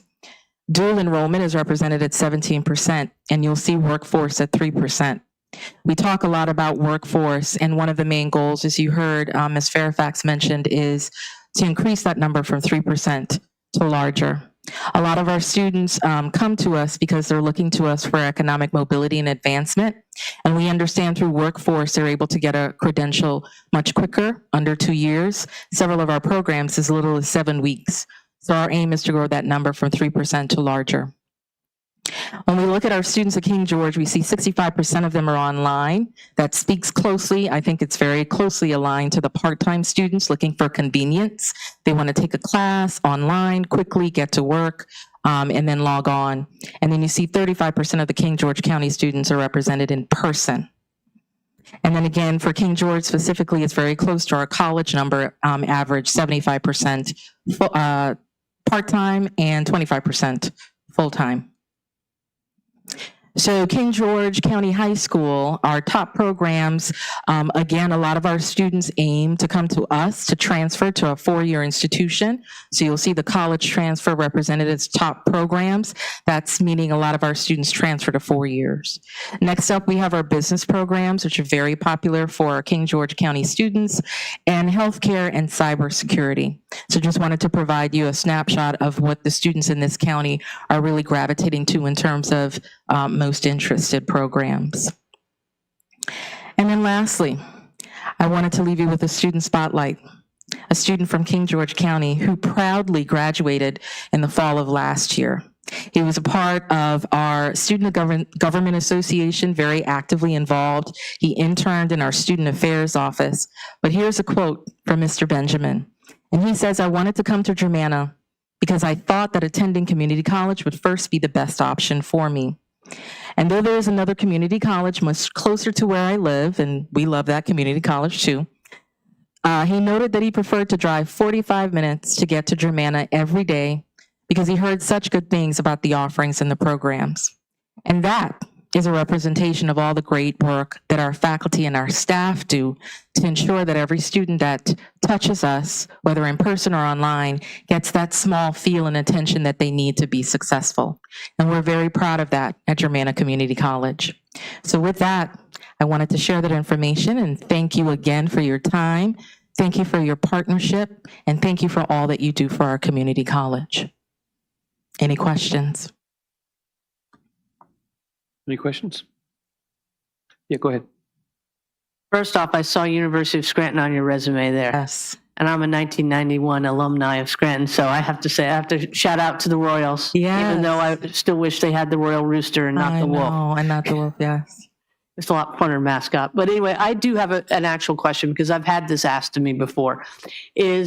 So we pay into Rappahannock Community College Yes. because we're mandated. Yes. And so we're probably one of the only counties that would put into two. Divide their Yeah. love between two community So colleges. what can you specifically offer? What I see the bang, but what kind of programs that would benefit our students that the bang for the buck, I guess?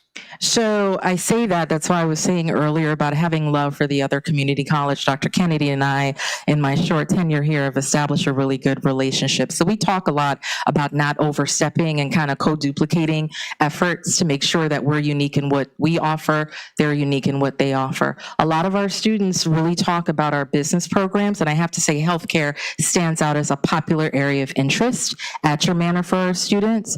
I have to say our Future Educators Academy is also our teacher prep program, and Culpeper is also something that's really growing in traction in terms of interest. I know Dr. Boyd and I have spoken in February, so he and I are talking about some other opportunities for expanding that partnership as further discussion and planning happens at the Voc Center. So I'm hoping to get a tour with my team to think about how we can offer welding, some electrician, fiber optics potentially. Again, we're still in conversation about what that would look like. But I think what makes us so unique is the fact that we're very nimble. We look to our business partners and our superintendents to let us know what the needs are. So our industry partners tell us the direction in which they need our talent pipeline. So we really do a really great job of reconfiguring and creating programs based on industry needs, because the key is we want to make sure that students are placed in high wage jobs. So we lean to our industry experts to let us know what those high wage jobs are so we can train them to be marketable for those jobs. So we're very nimble. And you mentioned you have a teacher program in We do. That would be really great in King George, especially for teachers that have the specialty of math, because we do have a very hard time of attracting those and high-level science. So that would be something great for King George. Yes, absolutely. Like I said, Dr. Boyd and I are going to continue our conversation based on our initial conversation. So I understand that as a former language arts teacher, high school teacher, 10th grade. Yes. Thank you. Yes, ma'am. I'd like to thank you for coming out tonight and briefing. I have one of my daughters graduated from there and then went on to Mary Washington. Yes.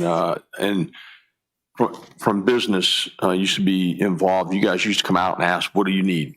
And ask us what majors and what type studies that would benefit us in business. And you guys were always very acutely attuned to that. Thank you. And have valuable degrees, valuable programs that do benefit industry, and don't just have students that graduate and have nowhere to go. Exactly. So, and I appreciate that. So Thank you very much. I just want to say thanks for coming out. It sounds like there's a lot of compatible programs from what you're working and what we're working. So hopefully there's a lot of good partnership moving forward. Welcome to the area. Thank you very much. Thank you for having me. I'll echo that. Thank you. And I'll say all three of my children took advantage of the programs that you've offered and were successful in college. All three of them graduated a little bit early, one with honors, and they've gone on 3 different pathways, but very successful in life. So thank y'all. Thank you. That's a Germana impact. So thank you. All right. So we will move on now to item 0316, Visit King George, Virginia Tourism Commercial. Ms. Southall.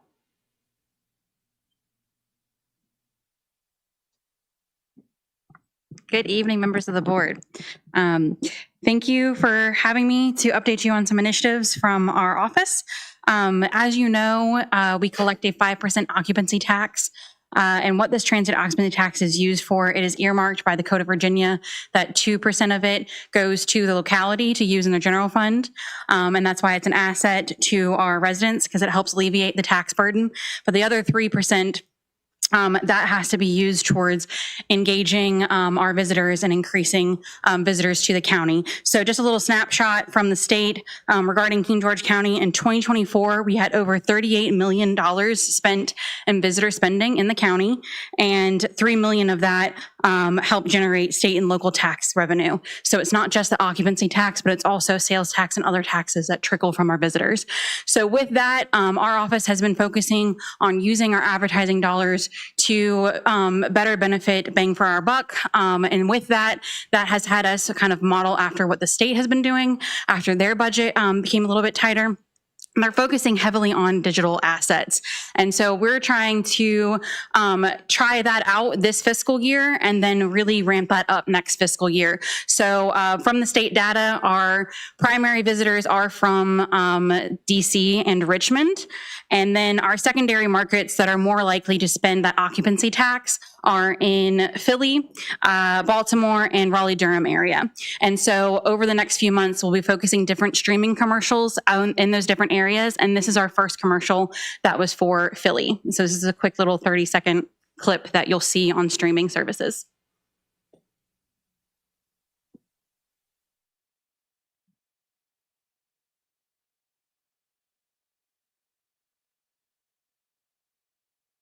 Chris, the audio is not working. It is very, very low.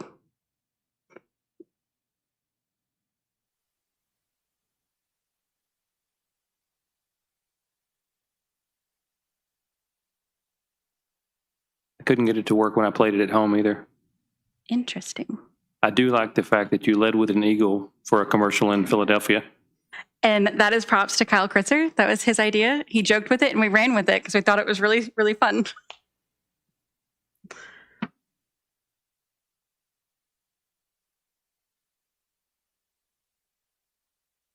Well, You have John Denver in the background playing Country Roads Take Me Home. well, I was going to highlight, it's actually Mr. Trey Henderson as our voiceover, but I apologize that it's not working.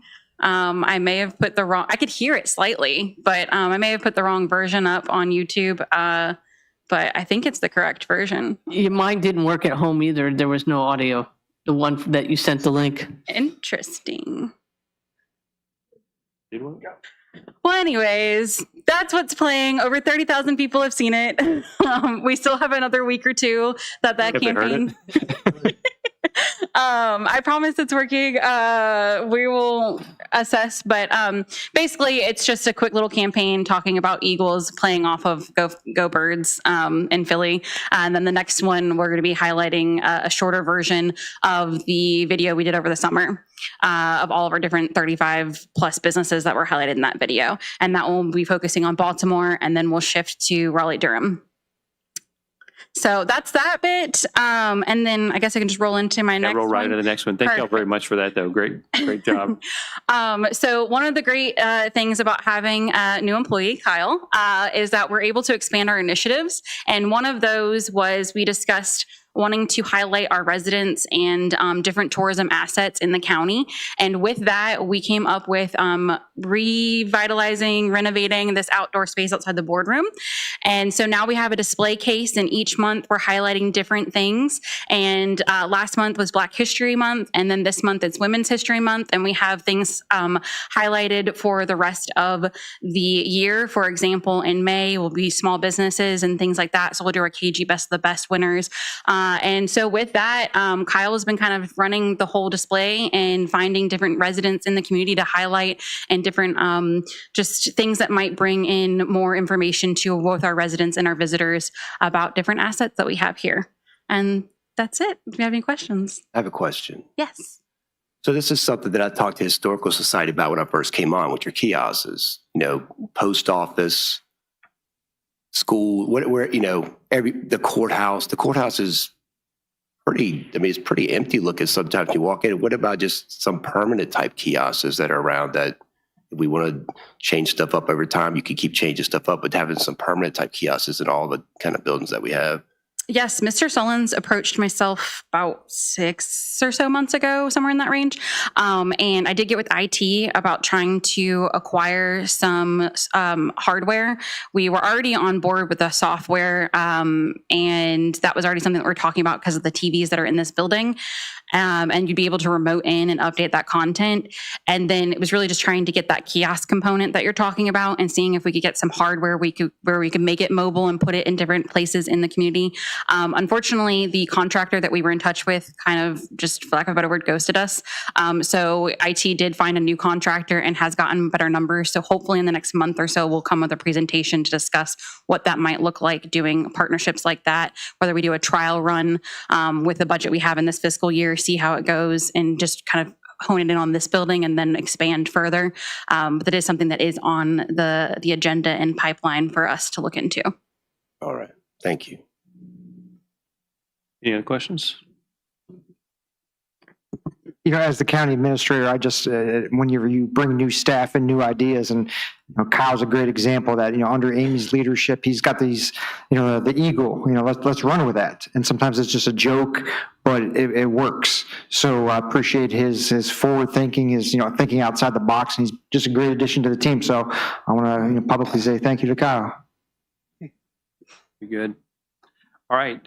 We'll move over to the action items now, and we'll start with a Tourism Advisory Committee charter. Ms. Southall. Yes. So bottle of water. I'm trying to be fast for you. I'm trying to be quick.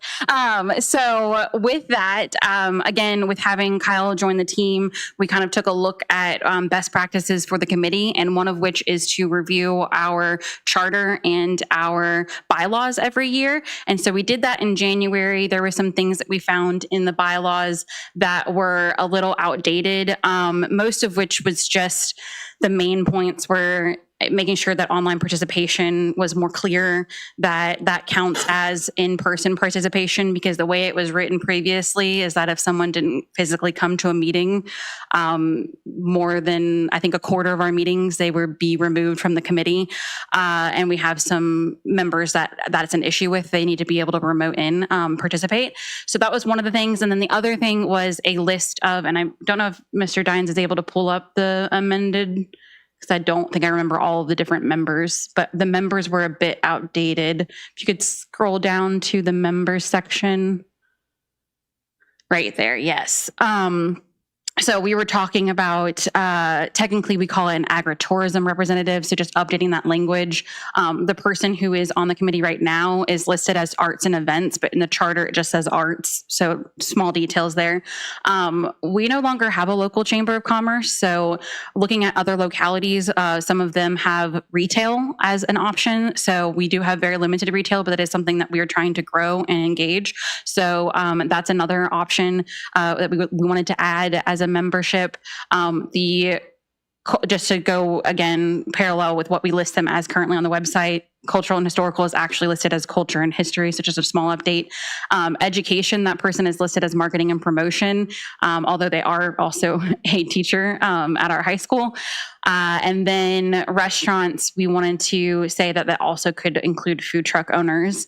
And that was a suggestion from our committee. And lastly, after Ms. Hayes retired from the base, no one has filled that position. And since it was non-voting, we thought it was better to help represent our wineries, breweries, and cideries that may or may not be in the county. I know that I wanted to add cideries, even though I'm not aware of any right now that are in the county. But that was the main change. Everything else was really just administrative updates. For example, it said county administrator shall provide staff support. This was written when it was the county administrator involved. We now have staff. So I just wanted to make it more generic to say staff will support the committee. So that's pretty much the overview for the charter changes, and our board unanimously voted to adopt the updates, and now it just needs to be adopted by the board of supervisors. All right, thank you. Do we have a motion? Make a motion that we accept the charter and its changes as presented. Second. Properly seconded. Any further discussion? All in favor, say aye. Aye. Aye. Opposed? Chair votes aye. Motion carries. Thank you. Thank you.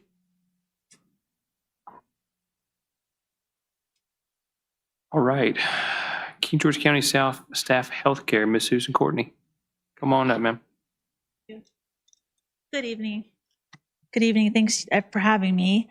I wanted to come here tonight to talk about our renewal, our healthcare rates for 26 and 27, 2026, 2027. We did, and our renewal does reflect the 15.3 increase in total premium cost. So to support the decision for this evening, I have a comparison of two approaches that are provided. This is a memorandum. This was the memorandum that I sent. This is actually the rates the way they are. The starred ones are the plans that we are actively participate in.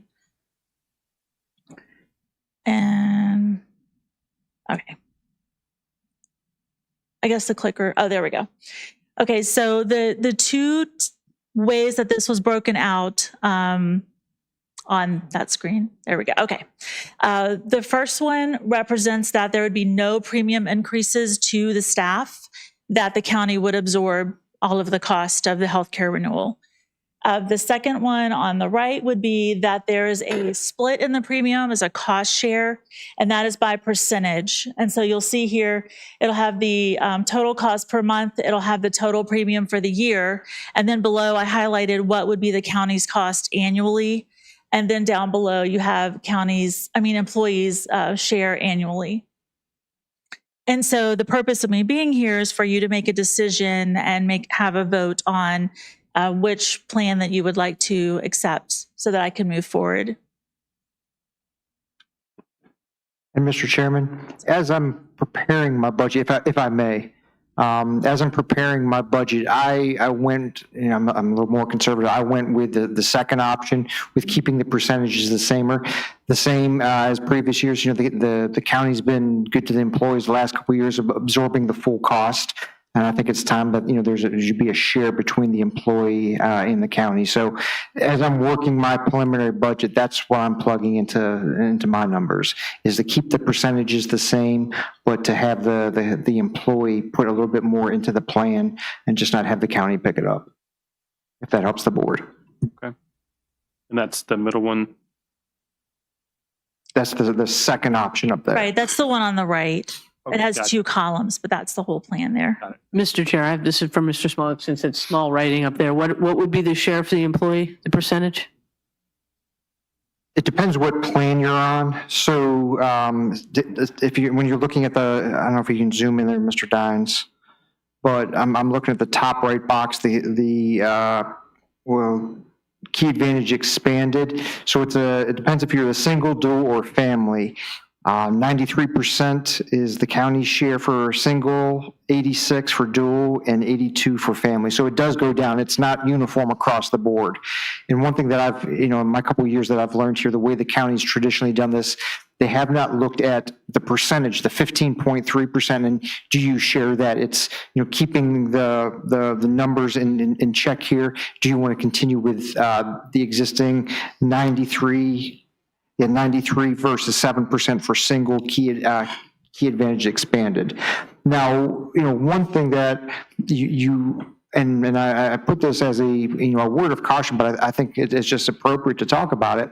This is for the single plan. That's 93% borne by the county. That's pretty darn good. And if the county keeps absorbing that number is going to start creeping up 94, 95, 96%. And over 270 employees, I think we have 130, 103, 130, somewhere around there on the single plan. If that number keeps creeping up, you're making it more attractive just to have people get on the plan, even if they don't need it. In that instance, heaven forbid, one of those people come on and have a major claim that could drive the cost up for the entire pool. And that's why we saw the 15.3% increase, and just a major, and I think the school had a 22% increase. And the plan we're on is, correct me if I'm wrong, Ms. Courtney, but this is the plan that is used down through the northern neck. And I reached out to those county administrators, and we all saw double-digit increases in our premiums for the upcoming year. All right. Did that answer your question? A little bit extra information, but okay, thank you. Just question, do we know, so I think the schools were also looking at splitting the cost. Are they also consistent with that 93, 86, 82 percentage? Because for singles, it works down from there, but I don't remember the dual and family odds. It's less percentage, but our single is 80 as well. But you're going to have that same consistent step down across them. Consistent step down, with the philosophy being that you cover for the employee, both of the employees, and as you actually plan, you cover less. For those that are online, Dr. Boyd just answered that the exact percentages are probably different than the county's percentages, but generally they're conforming to the same thought process of having that percentage across. So can you sum up your recommendation again? So my recommendation would be to keep the percentages the same as they were last year, which would be a shared increase in the 15.3% increase shared between the county and the employee, which is different from past years. I think we put a little bit more onus on the employees themselves. Any other questions? Do we have a motion? It's an action item.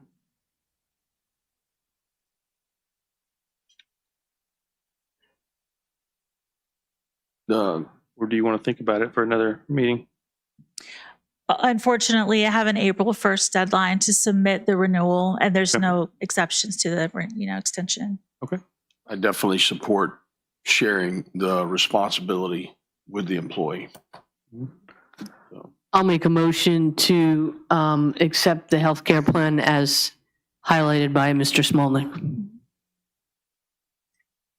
Second. All right. We have a motion properly seconded. Yeah, but I just want to make sure, are we being clear enough on what we're? My understanding is you all would like to renew the healthcare plan pursuant to the second option brought to you by Mrs. Courtney, and that would include cost sharing with the employees at the same percentages there currently are. So moved. Second. Properly second. Any further discussion? All right, Ms. Bender. Aye. Mr. Stroud. Aye. Mr. Metz. Aye. Mr. Davis. Aye. Chair votes aye. Motion carries. Thank you. Thank you very much. Appreciate your time. Appreciate it. Thank you. All right. Dr. Boyd, come on up, sir. Thank you, Chairman Sullins and members of the board. I appreciate the opportunity this evening to speak with you about the FY25 fund balance. You should have received some correspondence from the school board office. I do want to say thank you for this opportunity and the consideration of allowing us to have access to some of our fund balance. It's certainly a mutually beneficial process, I think, for us all. For me as superintendent of the school division, this really creates an opportunity for me to look back at my staff and say, if we remain fiscally responsible, at the end of the year and we don't spend money that we don't need to spend, then we can look at satisfying some of the bigger projects in the school division that we know we need to satisfy, some of our needs versus any type of wants. As far as your benefit, I think if we save money throughout the year, then we look at next year's operating budget. And when I come to you, I come with you with a much smaller sum. I try to satisfy many of the one-time expenses that we have in our FY27 budget request. I remove those because hopefully we can satisfy many of those with the fund balance. So I appreciate the trust that you guys have with the school division and the relationship we've been able to build. And hopefully this is a practice and a process that we can move forward with if you see fit. I think it was mentioned earlier this evening, our fund balance at the end of last year was $3.7 million. There's a lot that goes into that fund balance, one of which is our employees being responsible with the way we spend funds. So many factors, but one of which is those employees. This evening, I have about 11 items. I'll go through those quickly. I think at the request of Chairman Sullins, I'll speak to each of those items quickly. And if you want to stop me at any time and ask me questions or just ask questions at the end, I can certainly do so. The first item that we've included in the fund balance conversation is the state bonus local share. Right now in Governor Youngkin's budget, and I think pushing through the General Assembly in some form or another, is a bonus for state for employees, for education employees. Those have taken different forms. I think in Youngkin's budget, it was a 2% bonus. I think right now it's, from what I'm hearing, setting at $1,500 per employee. All of those different options require a local match.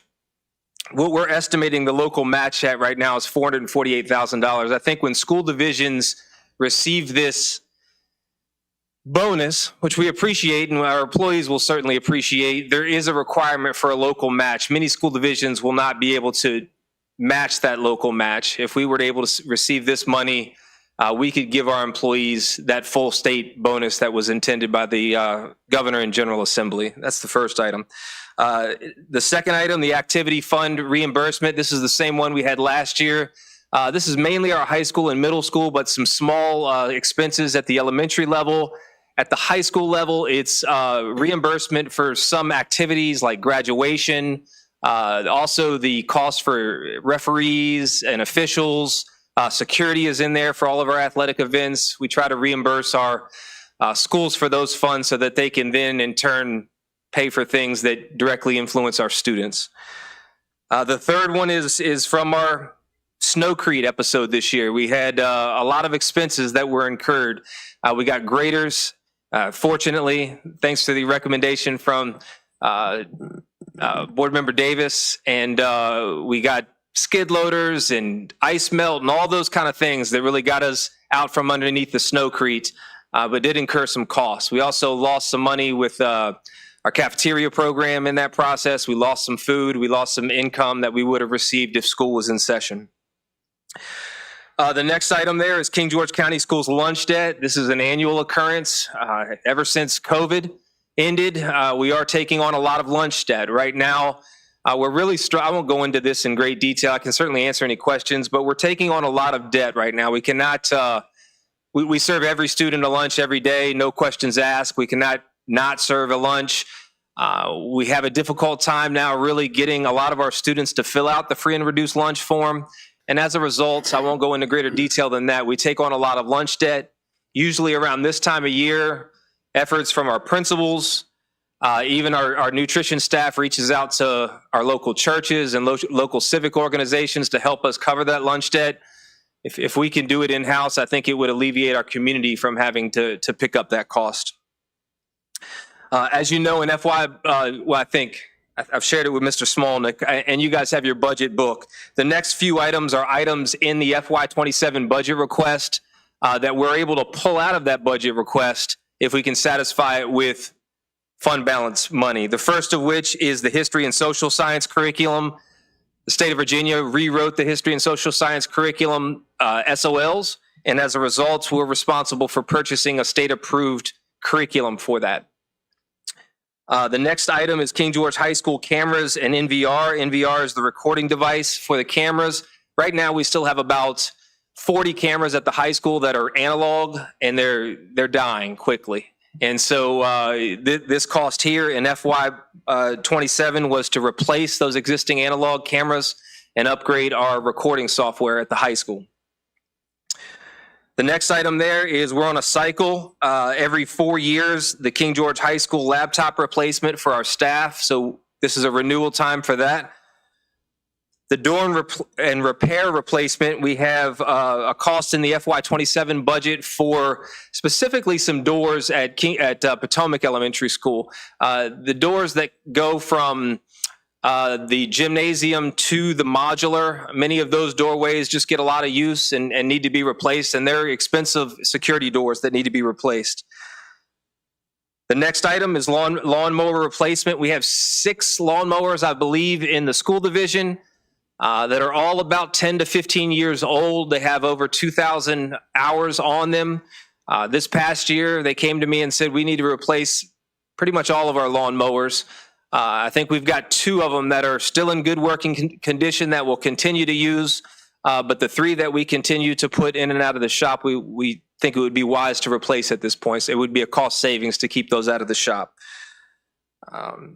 The next item is one that we discussed, Mr. Smolnick and I, in our vocational committee most recently, the relocation of the existing greenhouse.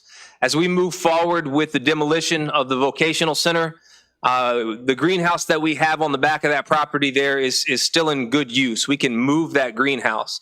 We would like to move that greenhouse, put down a foundation and run electric and water from the existing high school to where the new greenhouse would be placed, which would be, let's see, if you know where the building trades classroom is at the back left-hand side of the vocational wing of the school building, it'd be right there on that grass plot there.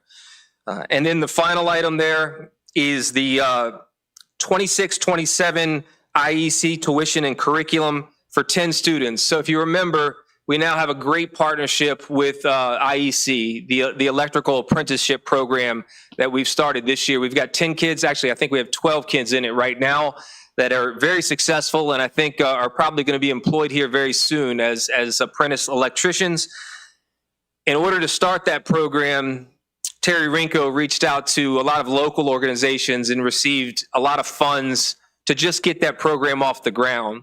If possible, that tuition is $30,000 and would certainly appreciate the ability to enroll the next 10 students into that program in King George County Schools, which we think is very valuable. And I can stop there for any questions. The total request is $1.7 million of the $3.7 million fund balance. Mr. Chair. So if I could just sum up, make sure I understand properly. Normally y'all give back at the end of the year. Your fund balance is about $1 million, give or take a little bit. This year, there were some opportunities you weren't able to capitalize on, but people were being very frugal with their money. You're bringing back about $3.7 million. you're requesting 1.7 of that be given back to you, and you're using that predominantly to buy down your budget for the coming year. You were originally going to be asking for an increase of about 2 million, and this will buy down a portion of that. Is that about right? That's very accurate, Chairman Sullins. And to be more specific, that budget builder that we put into that's one of those major components in our budget request. That's the stuff in the budget. When we did the first rendition of this, that budget builder amount was $1.4 million. With these requests satisfied, we dropped that budget builder request down to about $600,000. So that's $800,000 off the bat there. And we've still got some other things in play with state information for the budget. So I'm feeling very confident about how we're going to present that final budget to you guys if we can take care of these things in the fund balance conversation and get some positive information from the state level, which I think we will. Okay. I like the presentation, and I think it's great. The only one I've got a question about, and I'm afraid I know the answer to this already, the bonuses. Are those merit-based, or are you spreading it like peanut butter? They're spread like peanut butter. I figured. Yeah. From the state level. I mean, if we take that money, there will be certain strings attached to how we apply it. I understand. At the same time, I don't want to not reward people who are doing a great job just to, you see where I'm going. Understood. Yes, sir. Ms. Bender, did you have a question? I thought I saw your hand go up. No, but I wanted to make a comment about the electrical. When we toured the classrooms during the VOTEC committee, it was pointed out the gentleman who was there from the electrical union, and the kids were very excited about the program. So that was pretty cool to see. It's been a great success so far. The gentleman that's coming to teach the program right now is driving across the state, actually across a couple states, in order to be up in King George and teach this program right now. And he's the one asking us, hey, if you're interested in doing this again, you've got me to sign on again, because he's seen a great kid show up from King George to say, I'm interested in what you have to offer. We've had Bobby McClintock from 4 Elements Electric interested in these kids. It's just really, I mean, it's inspiring. It's life-changing for these kids, what we've been able to provide just with this small vocational opportunity for a dozen kids. If we can expand this and grow these vocational opportunities, I think our students here, the next generation in King George County, and really the community as a whole, is going to benefit greatly from these opportunities. Go ahead. Dr. Boyd, so on the MVR upgrade. Yes, sir. That software, you mentioned software. So in that software, does that include, I mean, typically there's sustainment that's going to be required. I mean, so you buy the software and then every year you're going to have to pay for, the security updates and all that. I mean, so what's included in that? Yeah, I think you'll get into a little technical stuff that hopefully I can answer. We currently have the software and we've run it. The software is a Vigilon. We use it now for our camera system, I think, across the division. This request is more for the hardware associated with replacement at the high school, which will still run off of the Vigilon software. Okay, so you're just upgrading some cameras. Yes, sir. Yeah. So, but more software licenses are going to be required for those cameras, or you're? No, okay. sir. Okay. And that seems like a lot of money for push mowers. Yeah, so these are commercial push mowers. I asked about this. They're about $13,000 a piece. Yeah, they're not push. These are zero turns. Yeah. So since you touched on that one, so I would suggest, I'm good with your numbers for this one. I think it's a great use of funds for carrying them over. I would suggest between those push mowers and I think you said the laptops are only replaced every 4 years. At the high school level, every year we're replacing. It's either a different school or a different population. Yeah, that was good. Good to hear that. I think this previous board had worked really closely with Fire and EMS to make sure that some of their equipment was on a regular. Yes, we'll buy an ambulance every year as opposed to 6 in 1 year. So maybe lawnmowers and laptops. Lawnmowers, yeah, absolutely. Need to go in that thought process too. All right, thank you. Awesome. So you gave me a good idea. I will point out that when I was back in high school, well, actually, I wasn't in high school. I was in junior high. Our PE coach made us actually mow the football field and various things with push mowers. So the precedent's out there. Of course, he's not working there anymore, but hey. So anyway, do I have a motion? Mr. Chair. Actually, before we get to that, I would like to clarify for anybody listening, Dr. Boyd is not asking for an additional 1.7 million. This is money that's in the fund balance that's being brought back. It's already been allocated to the school, was an expense. They're bringing it back, and this is a motion on whether or not to turn that back to them and use that to buy down the coming year's budget. So not asking for an additional 1.7 million. Go ahead, sir. So I reran the numbers with Ms. Cobb. So in addition to the number there, we've tallied this up a couple times with all the individual figures shown there, plus $30,000 for IEC tuition. And Dr. Boyd and I talked $45,000 for the greenhouse. This just came up literally last Friday. So, without getting quotes for if it's going to be concrete slab, we decided $45,000. Ms. Cobb and I come up with $1,886,398. Again, $1,886,398. Okay, so that number is not the accurate. That is correct. Okay. Thank you. It's still less than what they're giving back to. So, okay. All right, do we have a motion? Try to make it, I make a motion that we approve the $1,886,398 of funding used by the King George County School Board buyback for their fund balance. It's their fund balance. Fund balance. Is it to reappropriate that set amount from the FY25 into the FY26? So it'd be to reappropriate $1,886,398 from FY25 budget to FY26 budget for the King George County Public Schools. To be used for such items. Sir? To be used for these items. To be used for the items as discussed, So stated. as presented. Second. We have a motion on the floor properly seconded. Any further discussion? Seeing none. Ms. Bender? Aye. Mr. Stroud? Aye. Mr. Metz? Aye. Mr. Davis? Aye. Chair votes aye. Motion carries. Thank you, sir. Appreciate your work. Thank you, sir.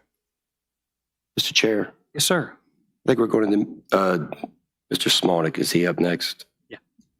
So real quick before we go into Mr. Smolnick, before I let you do that, I failed to mention this. So back in February 6, 2026 of this year, Reverend Leonard Bland and his wife, First Lady Carolyn Inez Bland of Salem Baptist Church, who served here in this community for years. Bland is a very old name.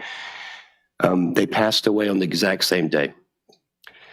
And the matter of fact, what brought it to my attention is I believe tomorrow is Reverend Bland's birthday on the 18th of March. And they've not just served their church, they've served the youth. They've been just stellar people in this community. And I think it would just be wrong for us to let people who have served our community for this long to go by without us in some form, making some form of proclamation in the future to bring their family in, to invite their church in, and just honoring them for the service that they had to this county. So is that a motion? Yes. Motion properly seconded. Any further discussion? All in favor, say aye. Aye. Aye. Aye. Aye. Any opposed, say nay. Chair votes aye. Motion carries. Thank you. All right. And over to the county administrator.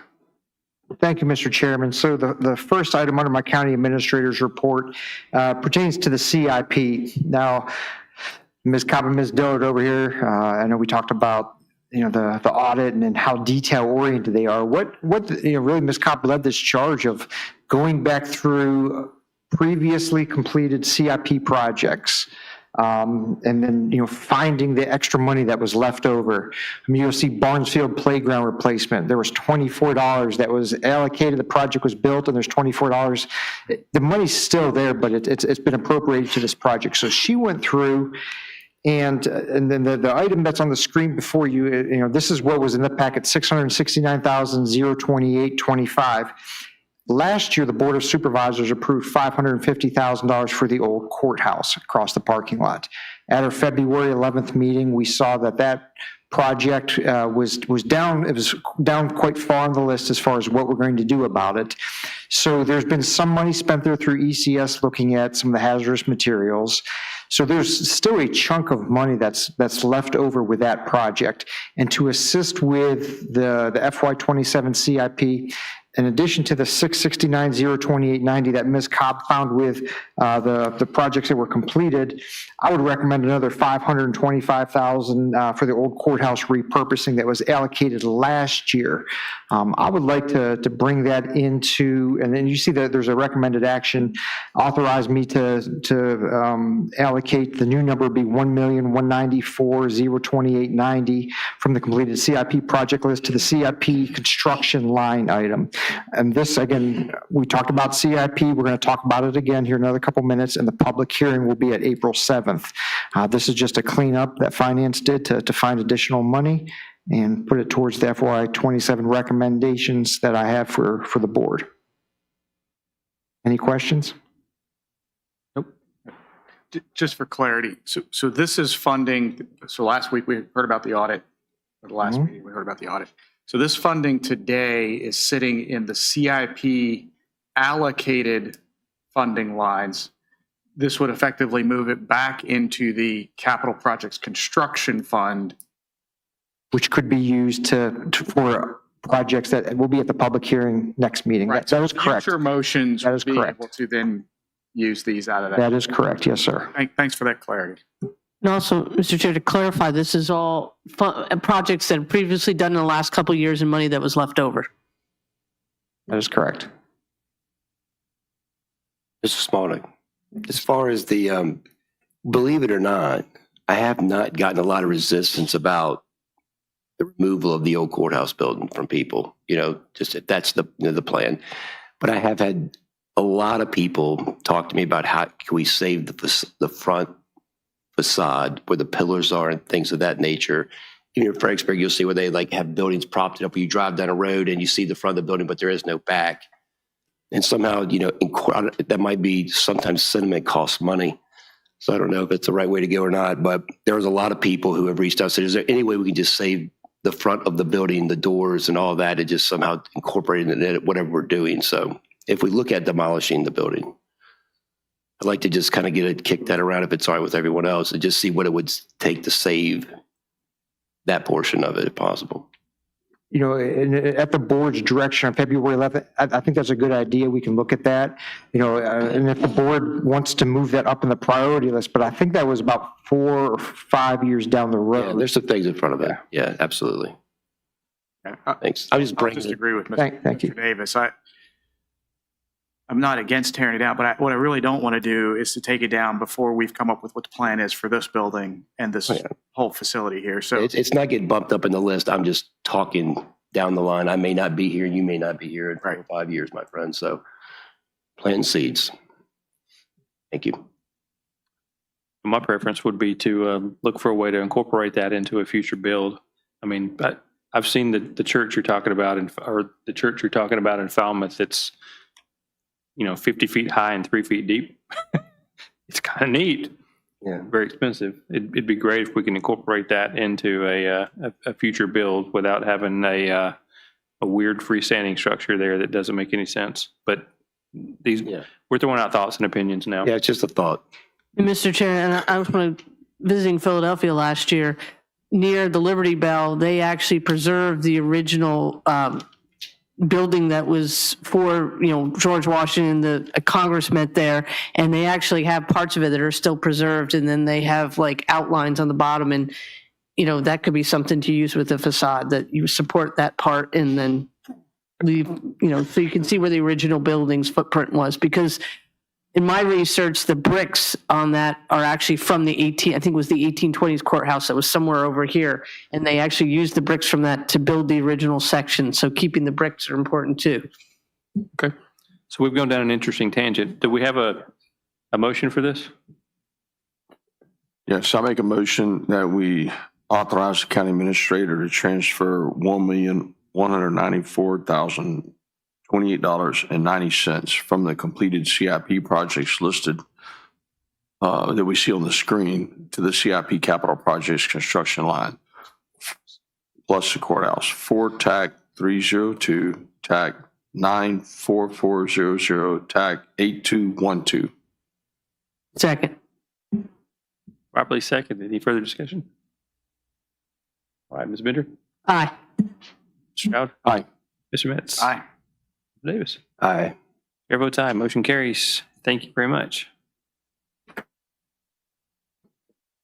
Next item, as a follow-up to my last presentation on the CIP, what I've done for this particular meeting, again, the public hearing has been advertised for April 7th, 2026.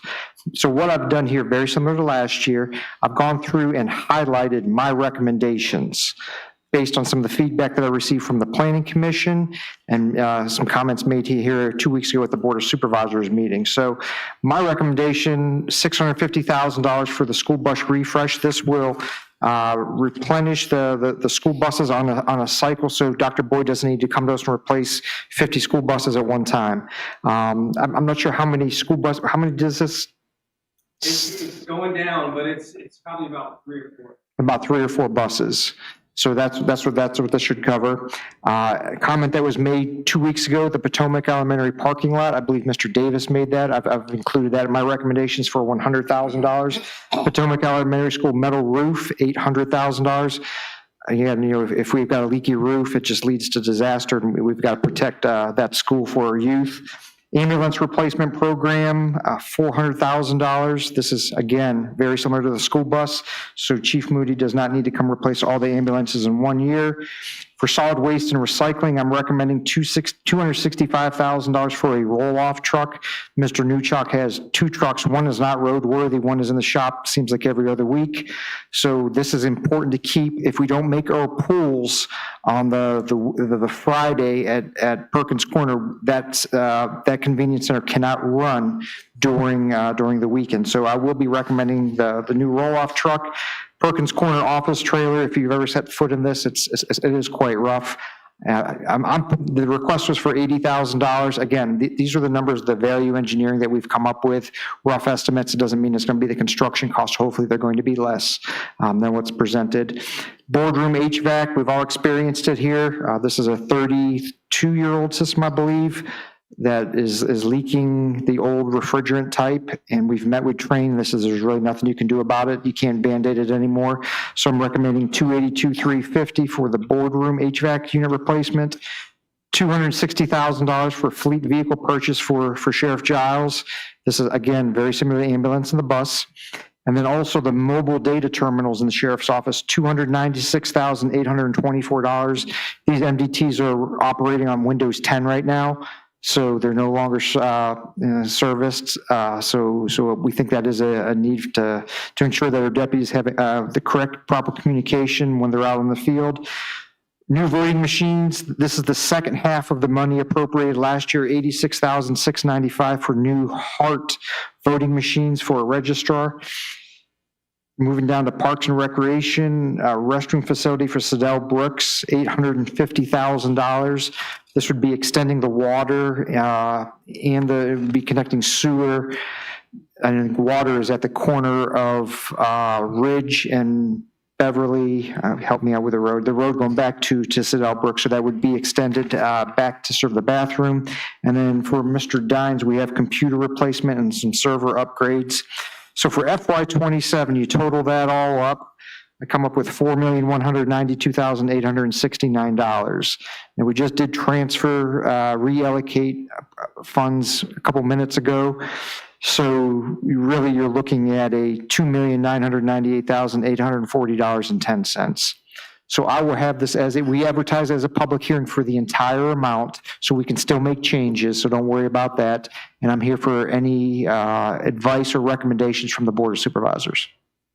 So for the $850,000 for the restroom, that the bulk of that is for extending the water down there, right? That is what I know with the proposals with the request sheets, the majority was for utility extensions. That is correct. Okay, now with that in mind, do local businesses or homes or whatever, can they benefit from that upgrade as well? Or is that strictly for the bathrooms? So I think there's 2 houses on that road. There's only 2 houses on that road. Yeah, but we've had people look in that vicinity to try to bring in businesses and stuff before, and the concern was always that we didn't have enough capacity with the existing. The line goes down, I know where you're talking about, the line goes down there, but this would be to bring it down past the convenience center down to the park. Okay. That is correct. Direction. Yeah, It is on Ridge Road right now, right there at the stop sign on the. Right, because I had a question on this. It has irrigation here. I just thought about this looking at this, but we're bringing the line down for the restrooms. Does the irrigation need a line, and would it be better to bring it both at the same time and add the irrigation to the park for the field? I'm just asking. Yeah, I'm not an engineer. I'm guessing you size that line appropriately. And you can add the irrigation on later? Right. Okay, I was just asking that because it would make sense to do it at the same time. Okay, cool. No, that was just a curiosity for me. Go ahead. I'll bring this up after our public meeting, but just my real quick glance so far, I do have quite a bit of heartburn about us funding the HVAC here, but not the King George Elementary School HVAC handlers, which was also rated a #1 priority by the planning committee. I believe during our initial CIP meetings, Mr. Clift, who runs maintenance for the schools, felt that those air handlers could go another year. That was the feedback that I got from school maintenance. Well, let's get a clarity on that before we approve it. Just because I'm looking at the ratings here. These are the rankings by the planning commission. Right. And then I see that planning commission, so we had the ambulance replacement program on there for fire and rescue, but not the replacement of Rescue 1 heavy rescue. Given the rural nature of our county, I'd like to kind of get feedback on what does that do to us? Like, is that also something we think we can hobble along for another year with? And my thinking of this is, so we know one of the data centers has been sold to Rowan. I've got a meeting with them tomorrow down in Richmond. Yep. So that's why that's a badge 0. That's a badge 0. That's right. And there, I believe all 3 data centers that have been approved have a proffer. And specifically the most recent 2 that I've been here, we're going to give money for a ladder truck or for something else, or as deemed appropriate by the Board of Supervisors. There was a lot of leeway built into those proffers. Oh, I totally agree. If you go back and listen to the planning commission, that was part of the discussion of why the ladder truck ended up at priority 6, but heavy rescue still stayed in there at priority 1. So if we could get some info on that. Okay. Otherwise, yeah, thanks for. Yes, sir. Taking a look. Oh, VOTEC, that didn't make the list because that would be a bond. So we talked about that. If we want to get I sent the February 11th information back to Davenport that the board did the exercise. They're looking at our different financing options. So the planning commission did recommend moving $2 million for A&E, typically 10% for A&E, into fiscal year 27. Ms. Cobb and I had a discussion, and I think it'd be prudent to wait to hear back from Davenport to see whether or not this is borrowing, or do we pull from the 2023 series bonds for Company 2 in the preschool? There are some ways, but we want to hear from our financial advisors some options first. As long as we have options there, because that building is being removed this summer, is my understanding. That is correct. The RFP closes next Thursday. We don't have the plan to replace it yet. So the A&E at least in our view, is necessary. The A&E RFP, we finalized the programs last Friday morning. I've been working with procurement team. Our goal is to have that on the streets by this Friday for A&E services. 45-day window, then it's review time, interview, come back to the board. So we're still a couple months out from the time that it hits the streets. So we're coming back to you with a contract. Okay, good, but that wouldn't be in this CIP funding. We think we're going to have enough time to hear back from Davenport on what they recommend. All right. Yes, sir. So I'm curious. I mean, I think we all know that we need the roll-off truck bad. Is there a certain, is there a certain procurement vehicle we have to use for that? Because I see one for sale right here for $170,000. like a brand new Peterbilt, you know.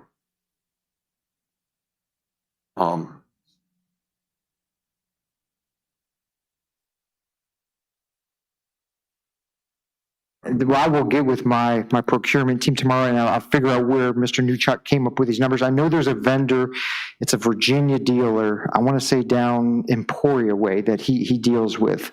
But if I'll double check with my procurement team, ma'am. There's specific specs that he needs for the vehicle, and I believe those were on the lot and can be, we could get them probably in a couple of weeks. I'd still like to hear those specs and look how it compares to this. Will do. Yeah, I see them for, you know, I see other ones that are more expensive, you know, but there's other ones ready to roll for refuse and stuff. But Good point. I will look into that. Thank you, sir. I'll have some answers for you at the April 7th meeting. I'm all about, I know we need it. I'm like, go buy that thing tomorrow, but there's some, this, yeah, so. Yes, sir. Thanks, sir. Didn't All say right. he's picking that up tomorrow. Picking up the tab tomorrow. Picking up the tab tomorrow. All right, next item.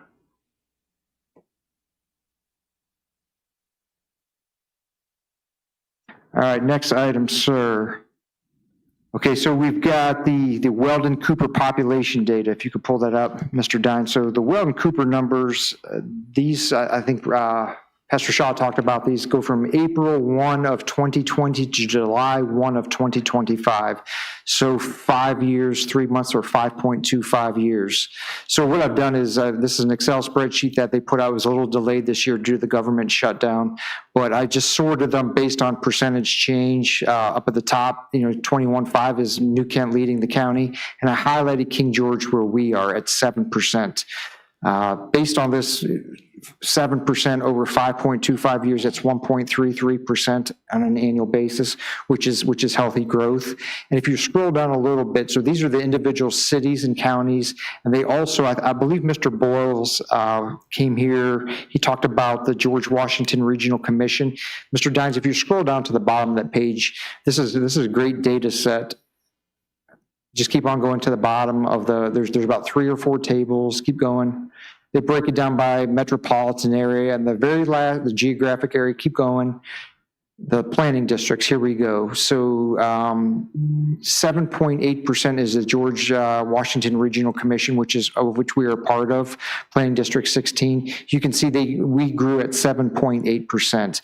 And of those 5 localities, we were number 4 out of 5 as far as growth rate. I believe Fredericksburg was a little slower than us, but I just wanted to share this with the board and with the public. These are good numbers to have. You look at some of the other counties who have lost 6.5%, and the discussion from earlier today about competing with Southwest Virginia, the distressed areas, that's where a lot of those are at. So 1.3% is where we're at on an annual basis. I just wanted to present this information to you. I don't need any action or anything, just wanted to get it out there for y'all.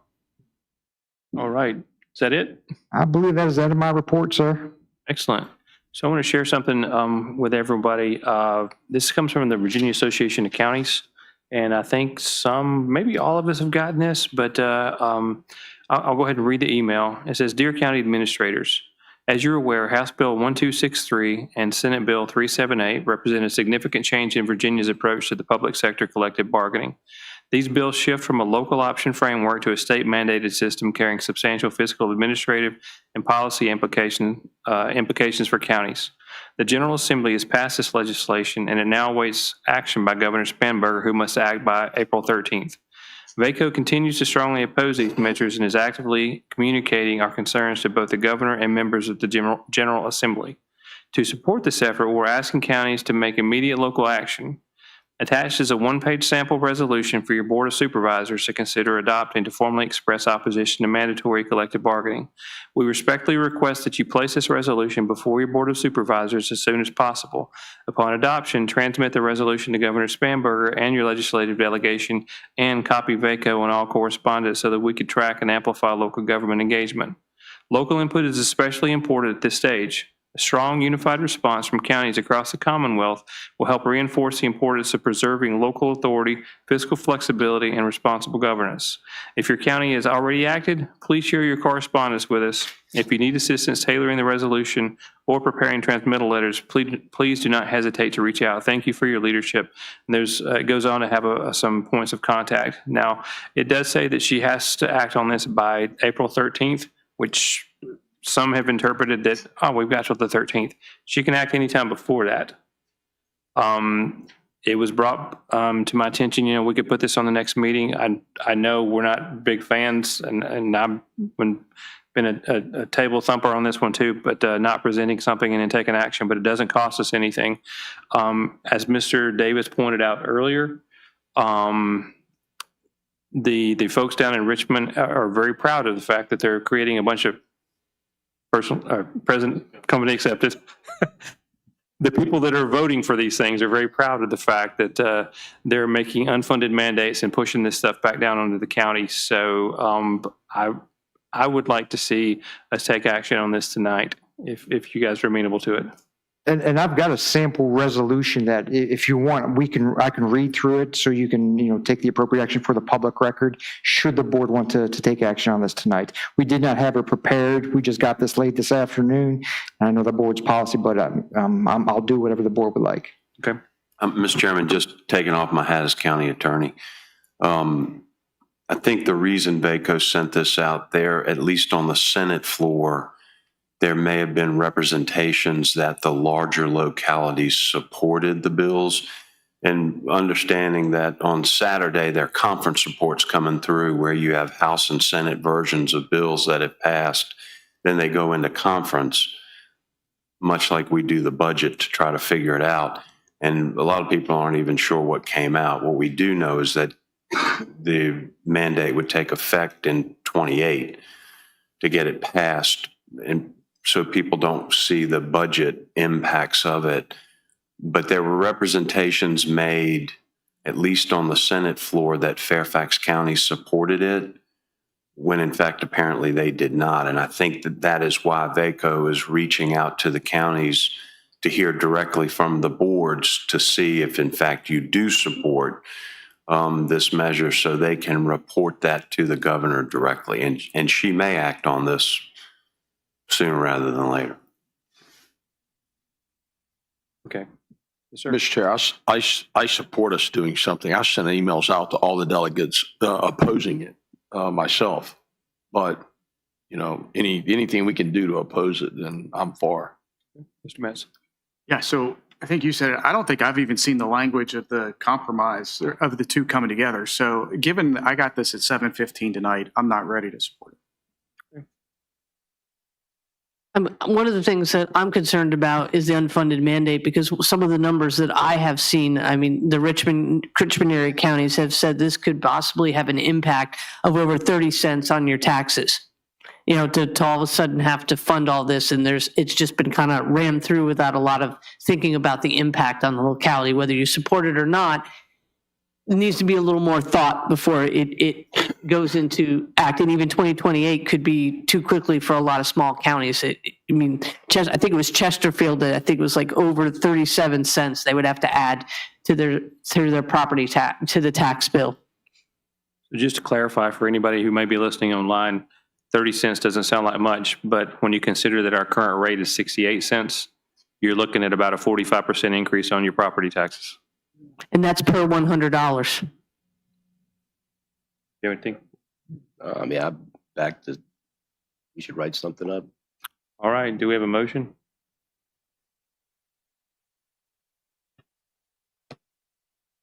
What would that motion be, Mr. Stewart? I think it could just be as simple that you instruct the county administrator to draft a motion to send to the governor and the legislative delegation to oppose the bills passed by the General Assembly for collective bargaining. So stated. Second. Okay, we have a motion on the floor, properly seconded. Any further discussion? All in favor, say aye. Aye. Aye. All opposed? Aye. Or nay, I guess. Chair votes aye, motion carries. All right. Now we'll move on to, actually, we skipped over the fire department grant thing. Thank you, Mr. Chairman. Yes, we have one other item. Let me pull this up. And it's, I believe it's on the next page. So there was a memorandum that was included in the board packet from Fire Chief Moody dated March 11. This is a Virginia Department of Fire grants grant award. So this is for a gear washer extractor unit for Company 3. This is the Fairview Beach Station. It's a 100% reimbursable grant with no match from the locality. We got this literally, I think, 5 days ago, and we need to have the wording in, or the approval of this in. I believe it is the 1st of April of 2026. So, and I sent you some additional information on this. This is an item that will allow more efficiency within the fire rescue department. Currently, there's only one PPE washer extractor. That's at Company 1, and it gets a lot of use, especially if you need to do multiple pieces of gear at one particular time. So this is, again, a reimbursable grant. We have 1 year to spend the money. And there may be some additional costs as far as utility hookups, internal lines that may need to be changed. Chief Moody said that if there are those, that they can cover them with the FY26 operating budget. But in order to submit the grant to the Virginia Department of Fire programs, we need a board of supervisors to accept this grant. And I'm looking here, they do need it. It's from May 9 of 2026 to, I'm sorry, March 9 of 2026 to March 8 of 2027. That's the performance period.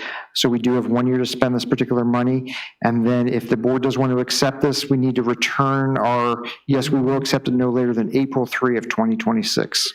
So this is, like I said, new coming to me, but I did want to put it in front of the Board of Supervisors. Essentially, it's free money to help improve efficiency over in fire rescue. If there are specific questions, I know we've got Deputy Chief Henson who can call in and answer specific questions if I'm not able to. So, I mean, you just said this is free money. It costs us nothing, and the cost is essentially a big washer. It's a big washer for PPE, correct? To install it, they can cover the cost on that. So there's no additional cost to the citizens. That is correct. And I make a motion that we authorize the county administrator to accept the grant subject to form from the county attorney. Second. Properly seconded. Any further discussion? Ms. Bender? Aye. Aye. Mr. Matz? Aye. Mr. Davis? Aye. What? Hey, it's St. Patrick's Day. Aye. Chair votes aye. I missed something. That's all right. Excellent. All right. Secondary public comment to address meeting items only. Comments will be limited to 3 minutes per person in order to afford everyone an opportunity to speak. Please provide your full name and district when submitting your public comments so that it can be properly recorded and included in the public record. Do you have anybody who would like to make a secondary public comment? Come on up, sir.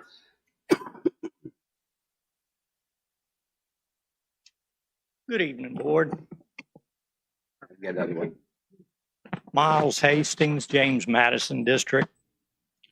As one of the last full-time farmers in the county, and as a landowner, I approached Mr. Smolnick the other day and asked him about the possibility of starting an agricultural and forestal district here in the county.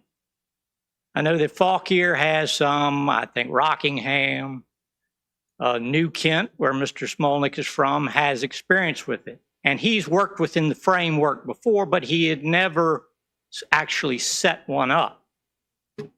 I'm interested in doing that. I have enough acreage where I could start one, but the onus comes back to this board as far as setting one up. It gives y'all some tools to work with as far as slowing growth, directing growth. Also gives me some protections. Not every farmer wants to go into a conservation easement. There's many various reasons why you would not want to go into conservation easement. But I would like for y'all, if you would please, to stay with Mr. Smolnick and encourage him to look into the matter. And I would like for all of y'all to look into that matter. This is not the same as a agricultural zoning. It's actually a district set up in the Code of Virginia. And see if it might not be of benefit to this governing body in the future. And I would appreciate you looking into the matter. Thank you. Thank you, sir. Anyone else? Dr. Boyd? Dr. Shaw? All right. Anybody getting correspondence? Mr. Dines, do you have anybody online? No, Mr. Chairman. All right, I will close this second round of public comments. Can we have a motion to adjourn? Sir, I'd like to make a motion. We adjourn the Board of Supervisors to Tuesday, April the 7th, 2026 at 5:30 p.m. in the boardroom of the Rivercalm Building located at 10459 Courthouse Drive, King George, Virginia, 22485. Second. Probably seconded. Any further discussion? All in favor, say aye. Aye. Opposed? Chair votes aye. Motion carries. We are now adjourned.